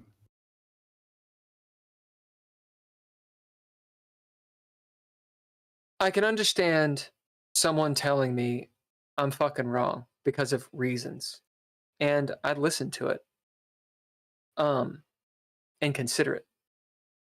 But rarely does that happen. Instead, it's rhetoric that's thrown at me. It's the rhetoric of, oh, well, because this book says so. Or, oh, well, because everybody knows. Not everybody knows.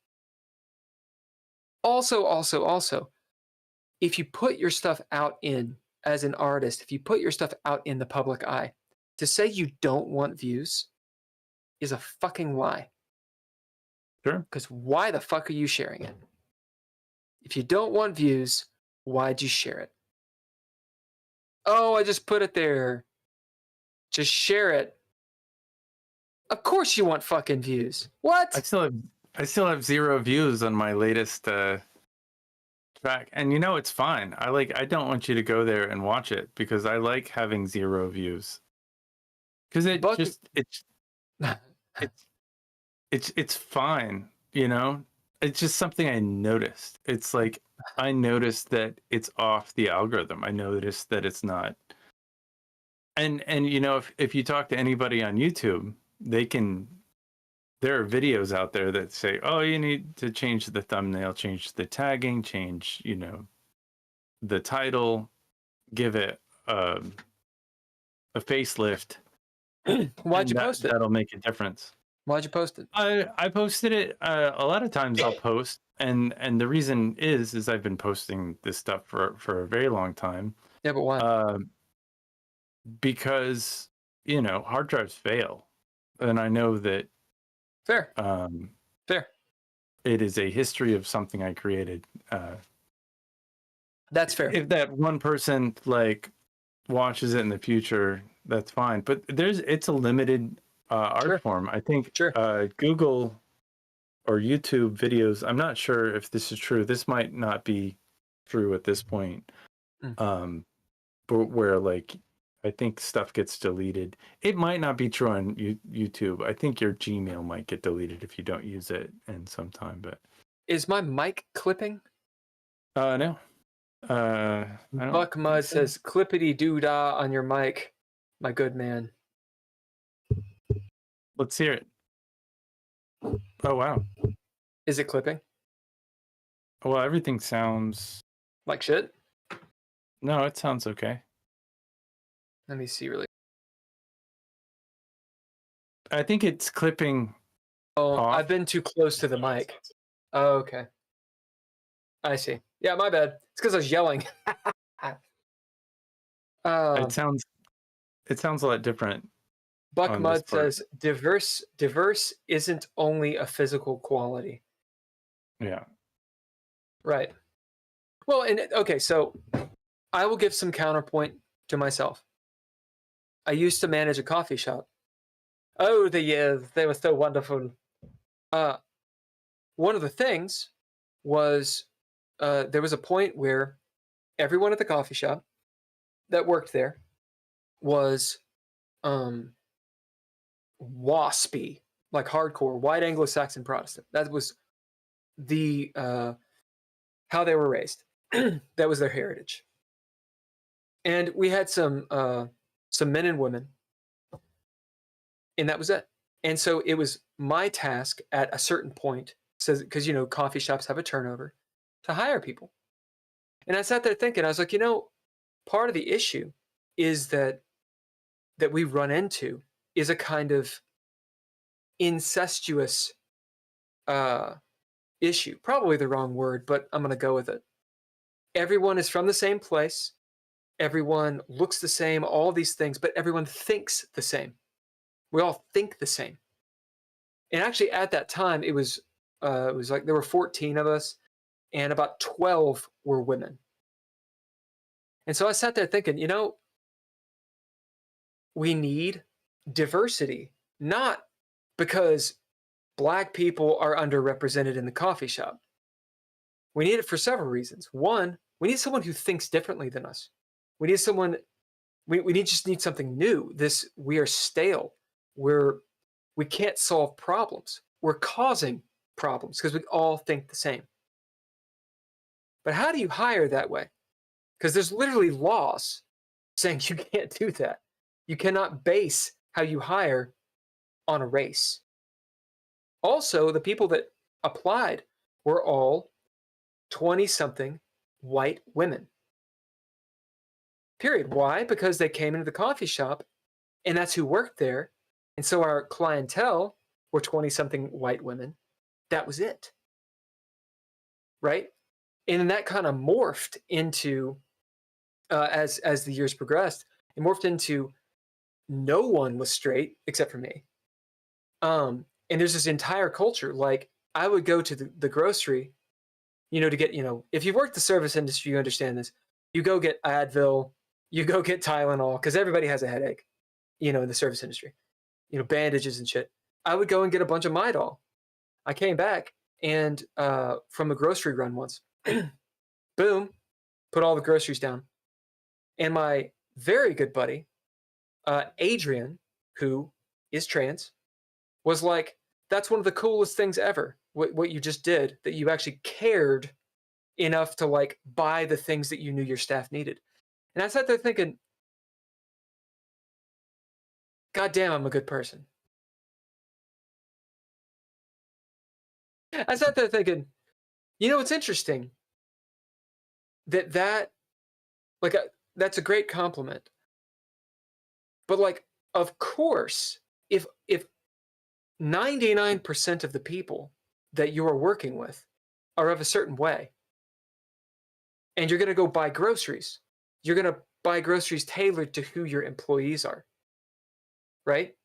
Like it wasn't a, oh, it'll look good. Oh, I need more diversity or something. Like, it's like a skin laid on top of stuff. Just have cast that you want. And if you want a diverse cast because it's going to bring in lots of cool ideas, that's a great argument. Awesome. Yeah. Because people are going to come at attack the game in a different way. That's something Lucas said that I enjoyed.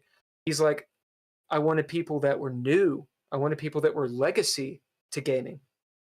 I wanted people that knew the system, people that didn't know the system. All that's interesting. I think that's a robust game, et cetera, et cetera. Oh, I got someone who's black, someone who's, Asian, someone who's whatever. Why? Well, they think different. They come from different places. They bring something to the characters. Dude, awesome. What's not awesome, in my opinion, is when it's like, well, I don't see any black people on TTRPGs.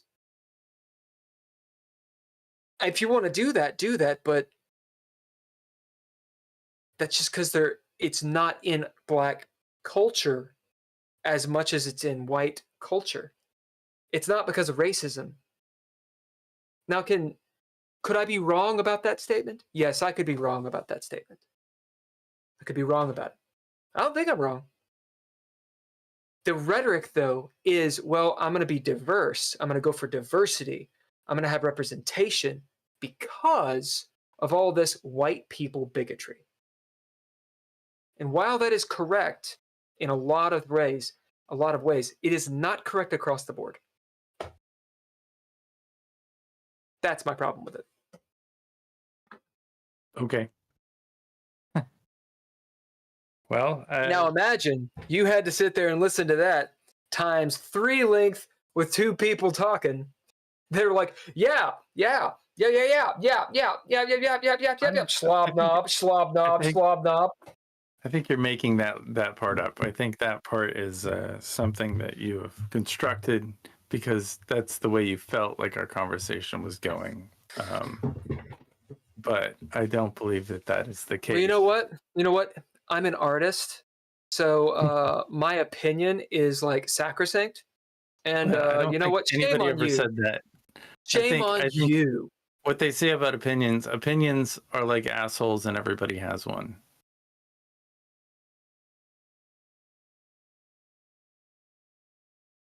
What's your point? Everybody's got an opinion. Yeah, what's your point? But that's the point. It's like saying everybody has skin.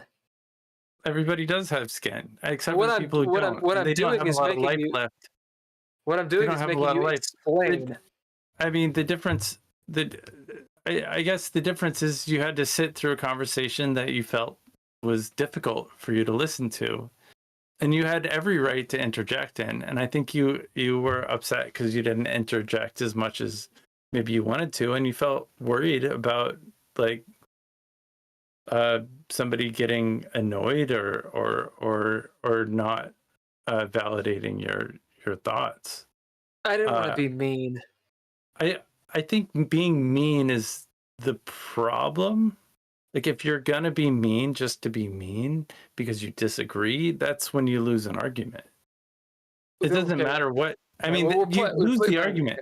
Like if for instance, we've got a liberal who's like, fuck your whole like, racist world order, and that they're just being mean, and to somebody who's like legitimately trying to like understand, like explain themselves as a conservative or as a someone that they disagree with. I mean, if say you hit a car and you hit them, it was all your fault. You get out of the car, you start yelling at them and being mean, like, or you were hit. I don't know. It doesn't matter. the point is like you lose the argument when you're mean. Like it doesn't make any sense. Because you've taken something personally, and you don't have, like, not you, but if the person doesn't have the ability to articulate themselves in a way where it's not anger and bitterness and calling someone out, you might be right, you might be correct with whatever it is you're trying to say, but like, it's about how you do it. I mean, with debate, that's where you lose. Bullshit. Because the comments become irrelevant. They become You mean irrelevant. the other person? You mean the person is not going to listen to you? Yeah, you're Okay. making personal attacks, and it doesn't matter. Sure, Well, if you're mad. right, you're okay. I use You're the word mad. mean. I use the word mean loosely. Yeah. Okay. Which let me That's cut it real off really loose. quick. Yeah, I mean, if the argument here has to solely do with the definition of to be mean, then Yeah. I use the word mean loosely. Yeah. What I was saying was, I didn't want to stir up negative emotions, is Sure. what I was saying by So you censored disagreeing. yourself. Yeah, you censored yourself. Yes. That's what you did. Well, I mean, it wasn't the time for a conversation. It wasn't the time for a debate. There wasn't going to be a debate. Yeah. And this is also my point. If you're debating with someone, it is about being right. Now, if you're trying to convince them, then no. Convincing someone has to do with presentation, sure. But just debating someone? No, it has to do just with if you're right or wrong, if you have a sound argument. And there wasn't going to be a debate, and there wasn't going to be a convincing either. Yeah, but that's your perspective. I think that he. I mean, yeah, of course it's my perspective. It's also my breath and my point of view, and my opinion, and whether I'm right or wrong, you can say that. So you're right. I also have skin and an asshole, and I'm a white guy. I often let you get away with things that I'm like, I want to interject, and I don't. I let things go where you'll say things that bother me, and that's part of, we disagree. Of being able, because we disagree on a lot of stuff. It's part of being able to have a friend and communicate with someone that, if we don't get over it, like, every one of our conversations is going to be, well, fuck you, I'm never talking to you again. Go fucking step off. Right. Kick rocks. Right. I mean, because you're taking it personally, and I guess that's what like, when I'm mean to someone, it means that I'm hurting inside, and I want to take it out on you and make you hurt too. That's what meanness means to me. Sure. Whereas if you have a counterpoint, you articulate. No, like I said, this is a semantic argument. When I said mean, I was using it loosely, so I corrected it as I didn't want to stir up negative emotions in either one of you. Yeah, but we're talking about heavy things. I mean, I think we start off with negative emotions. Like, I know this is heavy for like a geeky gamer podcast. We're going deep in the paint in this one, but like, this is not a very we're middle-aged men. It was not very enjoyable. We're middle-aged men. We're angry at the start, for sure. Yeah, that's true. So this started off with, like, the first 10 minutes talking about how we were not going to go into politics, which of course the joke was, of course we will. And then diving headlong, like, about every other word from Lucas was another kind of, oh, well, here's a straight up contentious statement that is very easily argued with, like, charged, which was awesome. But we didn't spend any time getting into it because you had a lot of questions you wanted to ask him about his content, which is great. Yeah. And I kept on pulling us back to this, but it got to a point where you two kind of went, and all those points that I just disagreed with or wanted to find out about, or was like, wait a minute, what do you mean? Like, I don't know what you're saying, but you guys were gone. And I was like, well, I mean, I'm out of this conversation. Like if I'm going to say something, it's either talked over, or the moment I make a statement, it's like, great, spin, and now we're on to something else. And I was like, well, I mean, the only thing I have to say is what I can go on. And that is, what the fuck are you talking about? For example, a non-contentious statement, just as an example of my confusion. On his last project, he was talking about the online and offline people, the online group, the offline group. And I was like, I don't understand what you're saying. Is it contained within the fiction? You're talking about in the story, they're online, offline, but actually in real life, they're all actually online remote gaming, right? Oh, yes. Okay. But he kept on using that nomenclature. And I was like, that's confusing. Yeah. What do you mean the offline game? Do you mean you're meeting up in person and you're writing and that's not televised? What the fuck does this mean? But then it just kept going from it until finally I was like fucking ET, AT, half whatever heritage, racism I feel towards myself, society. I still have no fucking clue what he's talking about because we never talked about it. Yeah. And that seemed very important. That was frustrating.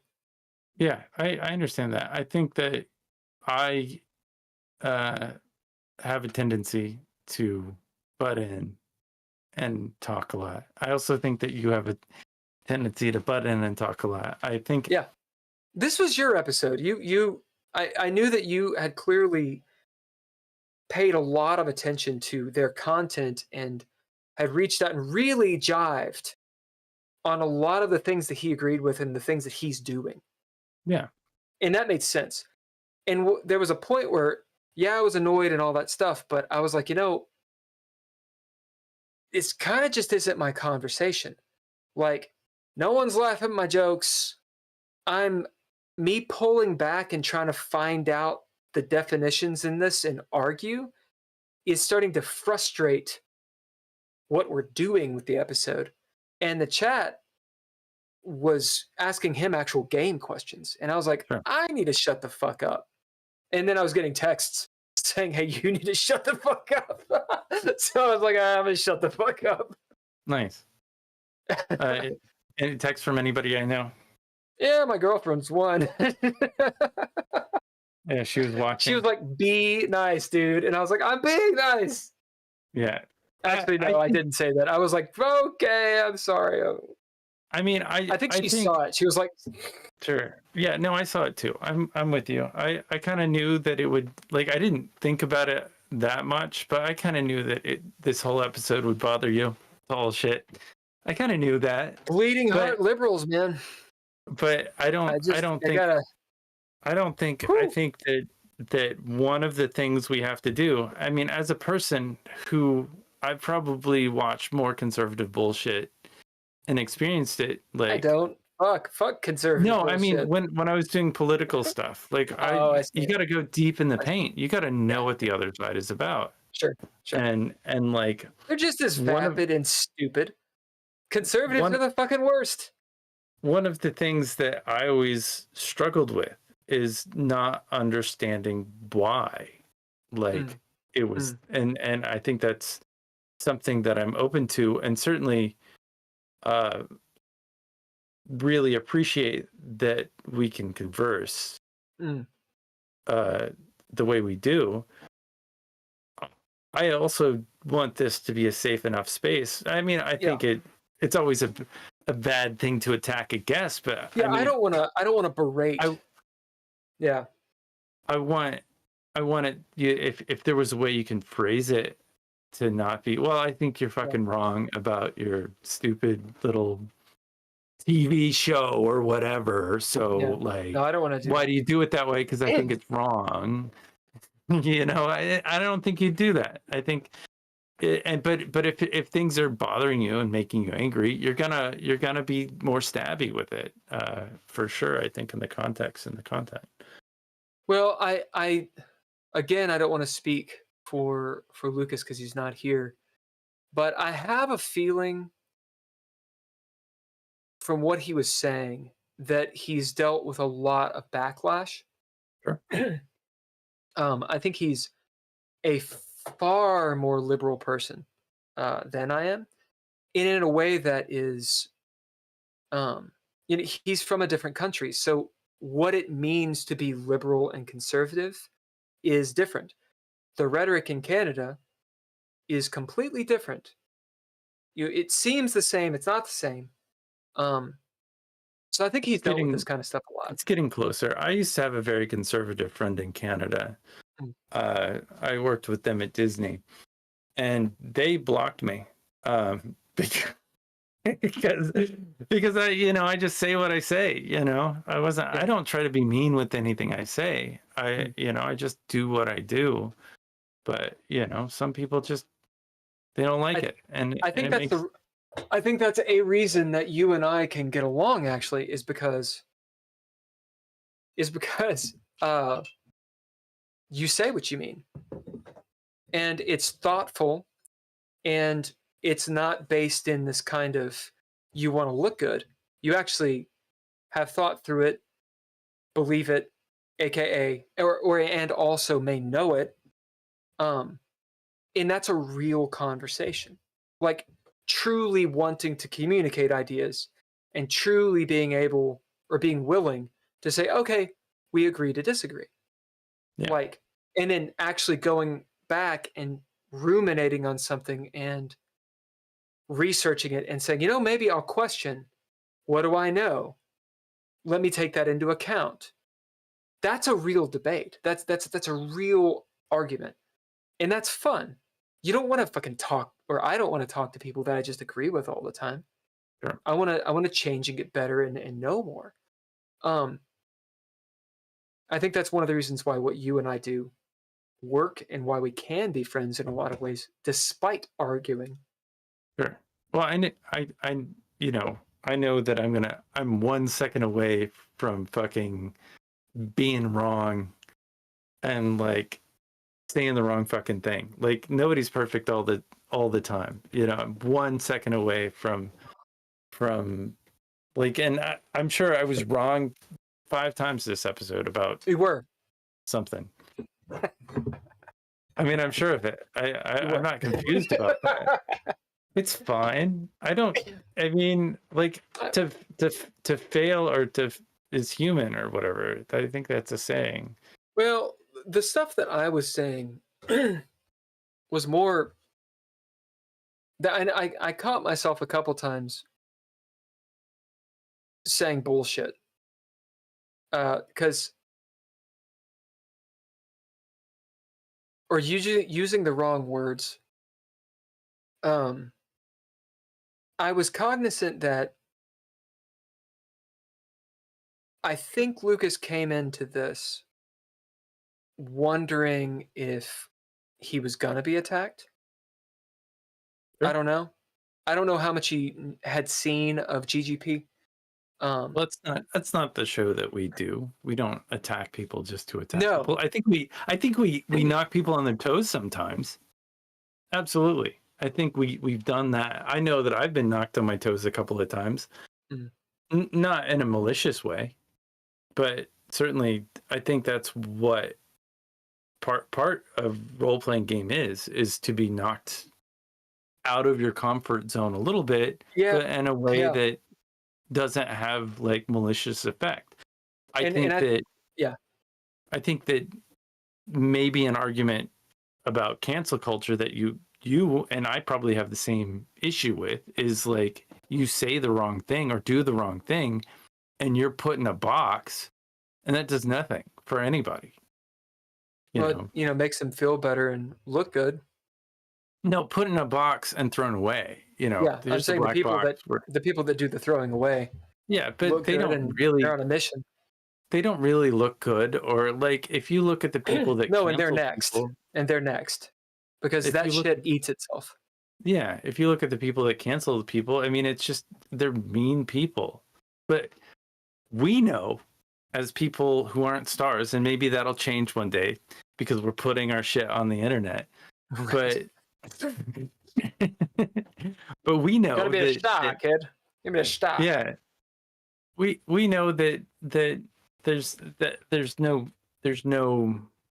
and it doesn't it's not helpful to the conversation. So we have to be allowed to say the things and not, I mean, everybody judges, everybody has judgments, but like Sure. I've always tried not to judge, jury, and execute until, like, I don't know, I really do. I judge, jury, and execute. So that's a total lie, but you know. Judgment's fun. I think judging is a good thing. It's a human thing. We should all do it. Prejudice is fun. I think there's no problem with it. Here's the thing. This kind of statement is contentious because it usually means something. It's usually on the back of something. What I am saying, right, is not the connotation. And people don't wait and listen and consider. Of course, it's good to judge. You need to make judgments. To be judgmental is good. Period. To have prejudice, you've experienced something. You've made conclusions about it. That's good. If you know that part of town is a shitty part of town because people have gotten mugged there, it's good to be prejudiced against that side of town. It is. That's personal safety. Whatever example you want, with a person, with a whole group of people who look a certain way, all of this is good. It's good. It's the reason that humans do it. Can it go bad? Yes. Yeah. When we stop thinking, yes. Don't look up at the crime maps of your neighborhood in Los Angeles. Just don't look at who was shot on your street. Just don't do it, because that's not a good thing. There's a difference between being judgmental, making judgments, and condemning. Yeah. There's a difference. Now, maybe I'm deciding those definitions on the fly, but there is a difference. And using the definitions, what I'm trying to say is, if I were to say, okay, one of my buddies, a long time ago, actually one of the guys in the chats is one of his buddies as well, grew up in Atlanta. Now, this particular person is redheaded, super fair, and grew up in Atlanta, where the population of white to black is very different, a lot more African American, black, whatever you want to call, ebony skinned, etc., however a person wants to be referred to as. And he got bullied a lot, because he's a, fucking really pale, like, blue skin pale. He got bullied a lot. And when we were teenagers, this dude hated black people, hated them. Now, there were black people that he liked. He had some black friends, but as general rule, he did not like black people. Why? Because he was brutalized in a place by people that looked like that. As he got older, though, and as he was hanging out with us, we would have to say, hey, look, dude, we get where you're coming from, but you've got to stop. Like, stop being hateful. Keep it to yourself, or fucking grow up. Eventually, he came to that conclusion. It took him a really long time. And he said, you know what? Black people are fine. I just was hurt really bad. Right? Yeah. So what does all that by mean? a group of very specific people that, that happen to look a certain way. There are assholes everywhere. Everybody. Yes. Yeah, I got another friend who's a black person, and he's like, I'm tired of getting brutalized. Everywhere I go that I live, and there's a bunch of fucking white people. Yeah. I'm scared. Sure. All of the things. And he's like, I am tired of not being comfortable in my own skin. Yeah. And is he racist? I don't know if he's racist, but I understand why he would be. Sure. He looks at white people like, you look at me a certain way. I had a culture I get shock that. in coming to Kentucky from living in California. I spent time in South Central. I spent time in Oakland, California.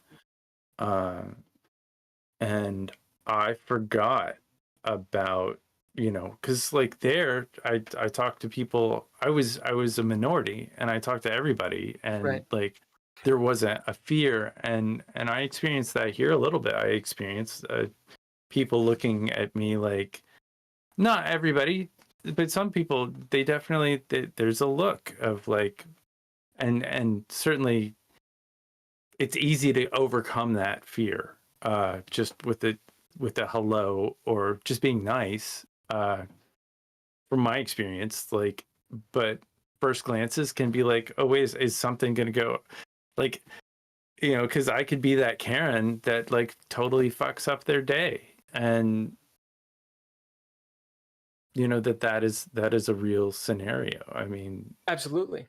Well, I mean, how that many happens. cops does it take being dicks before you're like, I fucking hate police, regardless of what they look like, Sure. or how many politicians, or how many teachers, or whatever it is. It's important, I think, that we keep our judgments, but it's also important that we don't condemn, like you said, putting people in a box. The keeping the open mind of, that's not everybody. Like, I could drive around Los Angeles and be like, I hate LA drivers. But that's not the truth. There That's are the some truth. really bad LA drivers, but it's not the truth. I hate drivers in general. All of the other drivers, all the people in cars. I hate the whole system of cars. I really do. I do wish that we had trains. I'm not even lying. Like cars have become an impossible, They're awful. ineffective way of traveling. They suck. I hate it. Don't want to drive. There's no, because it's not sustainable. There are too many people, not enough roads. Well, going around here with some of the people that I hang out with, straight up, they don't drive. They're like, oh, fuck driving. Let's just Uber. Yeah, fuck that. And I'm like, that's so interesting that in this town, people are like, dude, you don't want to drive if you don't have to. Like, how much cooler it would be. I harp on it a lot. If you don't have to go far, yeah. If you're not going Sure. across town, You're not going more than 10 minutes. if you're driving your car and you lose your parking spot, like, yeah, I don't think I'd want to drive your car. Like, how much do you love having that massive car? Oh, I'm fine with it, dude. I Okay. cruise. I just chill. Like, I was telling my girlfriend yesterday. Is it doing well? Is the car doing well, by the way? Yeah, dude. I avoid all highways. This is what I was saying. I avoid all highways. I put in maps, avoid highways. I try not to go distance, and I mosey. I take your advice, or took your advice, which is hang out in the right lane or the second to the right, because the right lane is actually awful.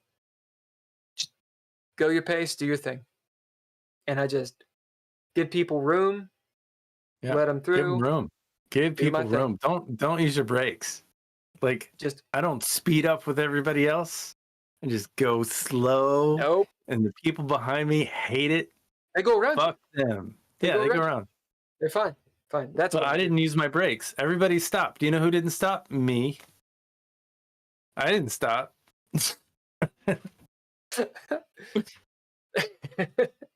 You guys all stop. I just scoot on by. Yeah. Anyway, go on.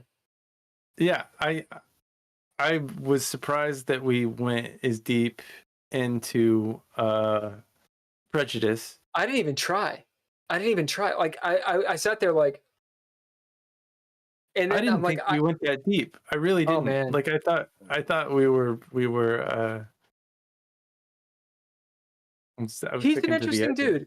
He's an interesting really dude. Interesting. Absolutely. I empathize with him because I've had the same experience when I was running my political talk shows. Like people threatened me. They that's a real thing. And, Like, and we whether don't he's get- trying to be political or not, Yeah.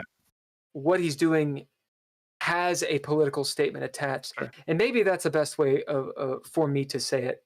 Sure. I don't know if he's trying to do that or not, political to but them, there is yeah, something sure. attached to it, or very That's easily not him. attached to it. Yeah. He's chosen his thing. It's the other Right. people that have the issue. And Right. you know, if I break it down and this thing blows up, you know, you're gonna get hate mail and I'm gonna get death threats. Oh, dude. Well, this is why my buddy was like, you might as well wear a Trump shirt, because me saying what I'm saying pitted against you.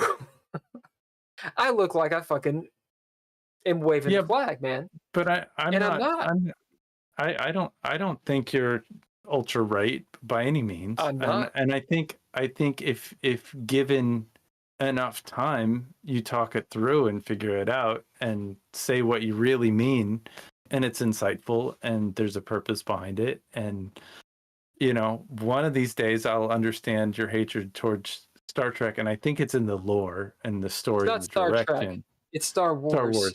Yeah, You Star Wars, piece of whatever. shit. Although And Star Trek Discovery sucks I mean, dick. I think I don't like it at all. you dislike that Discovery as well. I mean, First I season watch was okay. it. Season 1 was okay. I'll give it that. I didn't like some of their decisions. I didn't like Sure. as a show. Season 1 was okay. Oh, I yeah. love Yeah. Michael Brannon. That Yeah, character, Michael Brannon's the main Oh, yeah, character. wonderful. Yeah. She's awesome. Yeah. In the first season, dude, I was sitting there like, why? The main thing I didn't like about it, about We the talked about this before. Yeah. I'm going to say it again. The main thing that I Okay. didn't like about it was how they showed Starfleet as almost like a dystopia. I was like, it's not really jiving with the essence of Star Trek. But that's just my opinion. First Mhm. season was fine. But past that, I think they really leaned into Mhm. some rhetoric, some socially political ideas that really shaped where they took that series, and I did not like it at all. That But social season 1 I constructing. I liked. mean, Season 1 I liked. it to me, and you know, looking at it from my perspective, is that it was browbeating. It was a browbeating show. There was no question of that. But it wasn't browbeating in a subject matter that we were unfamiliar with. It was Right. it was browbeating in a subject matter that we are aware of, and that they could have They could have been a shown lot more or told creative. stories that were less. I mean, I don't mind watching shows like that have, you know, different kinds of relationships. I think that's amazing, but I think that they were having 20th century conversations, and they were not having 24th century conversations. Yeah. It was like, Well, okay, this is where you've technically gotten to in the 23rd. 24th century. 23rd. Sorry.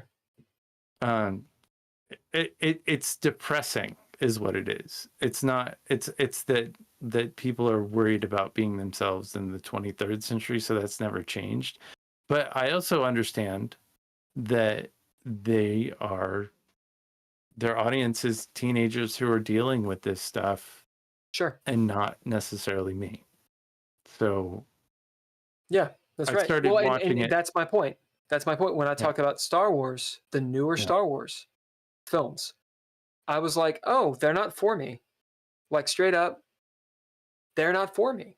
So in the rhetoric that's being thrown at me, the browbeating is it's not for me.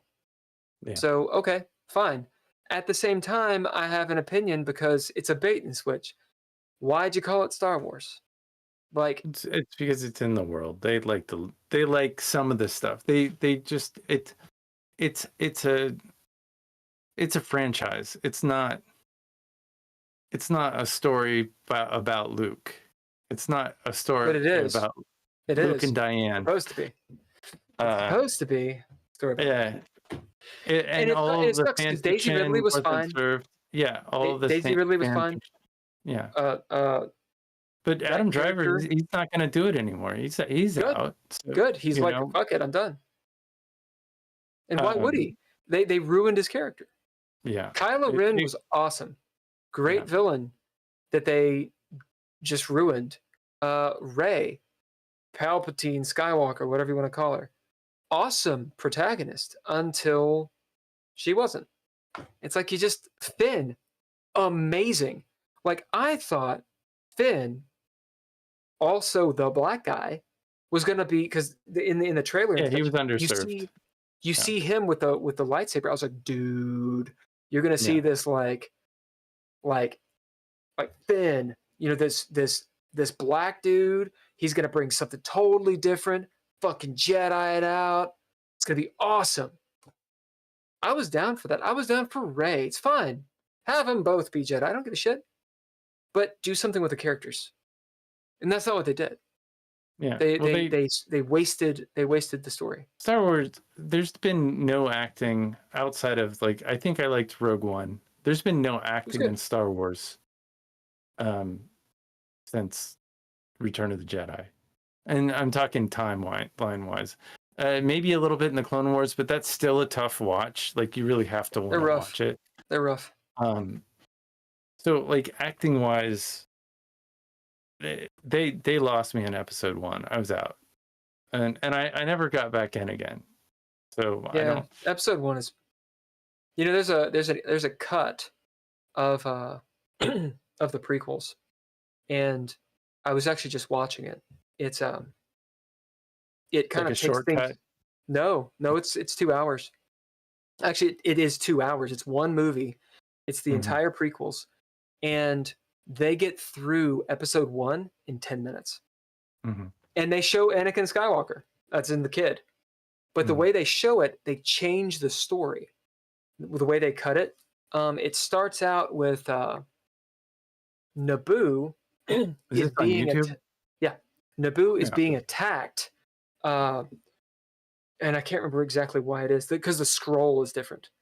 Naboo is being attacked, and these Jedi are attempting to protect it from being taken over or something, which is not what happens in the movie. In the movie, they're there to protect. But they're there because they're sent by the Senate to deal with this trade federation thing, and then eventually they go back to protect Amidala. This cut does none of that. It's like Naboo is being attacked, and the Jedi are there to say that a Sith has shown up to stop them.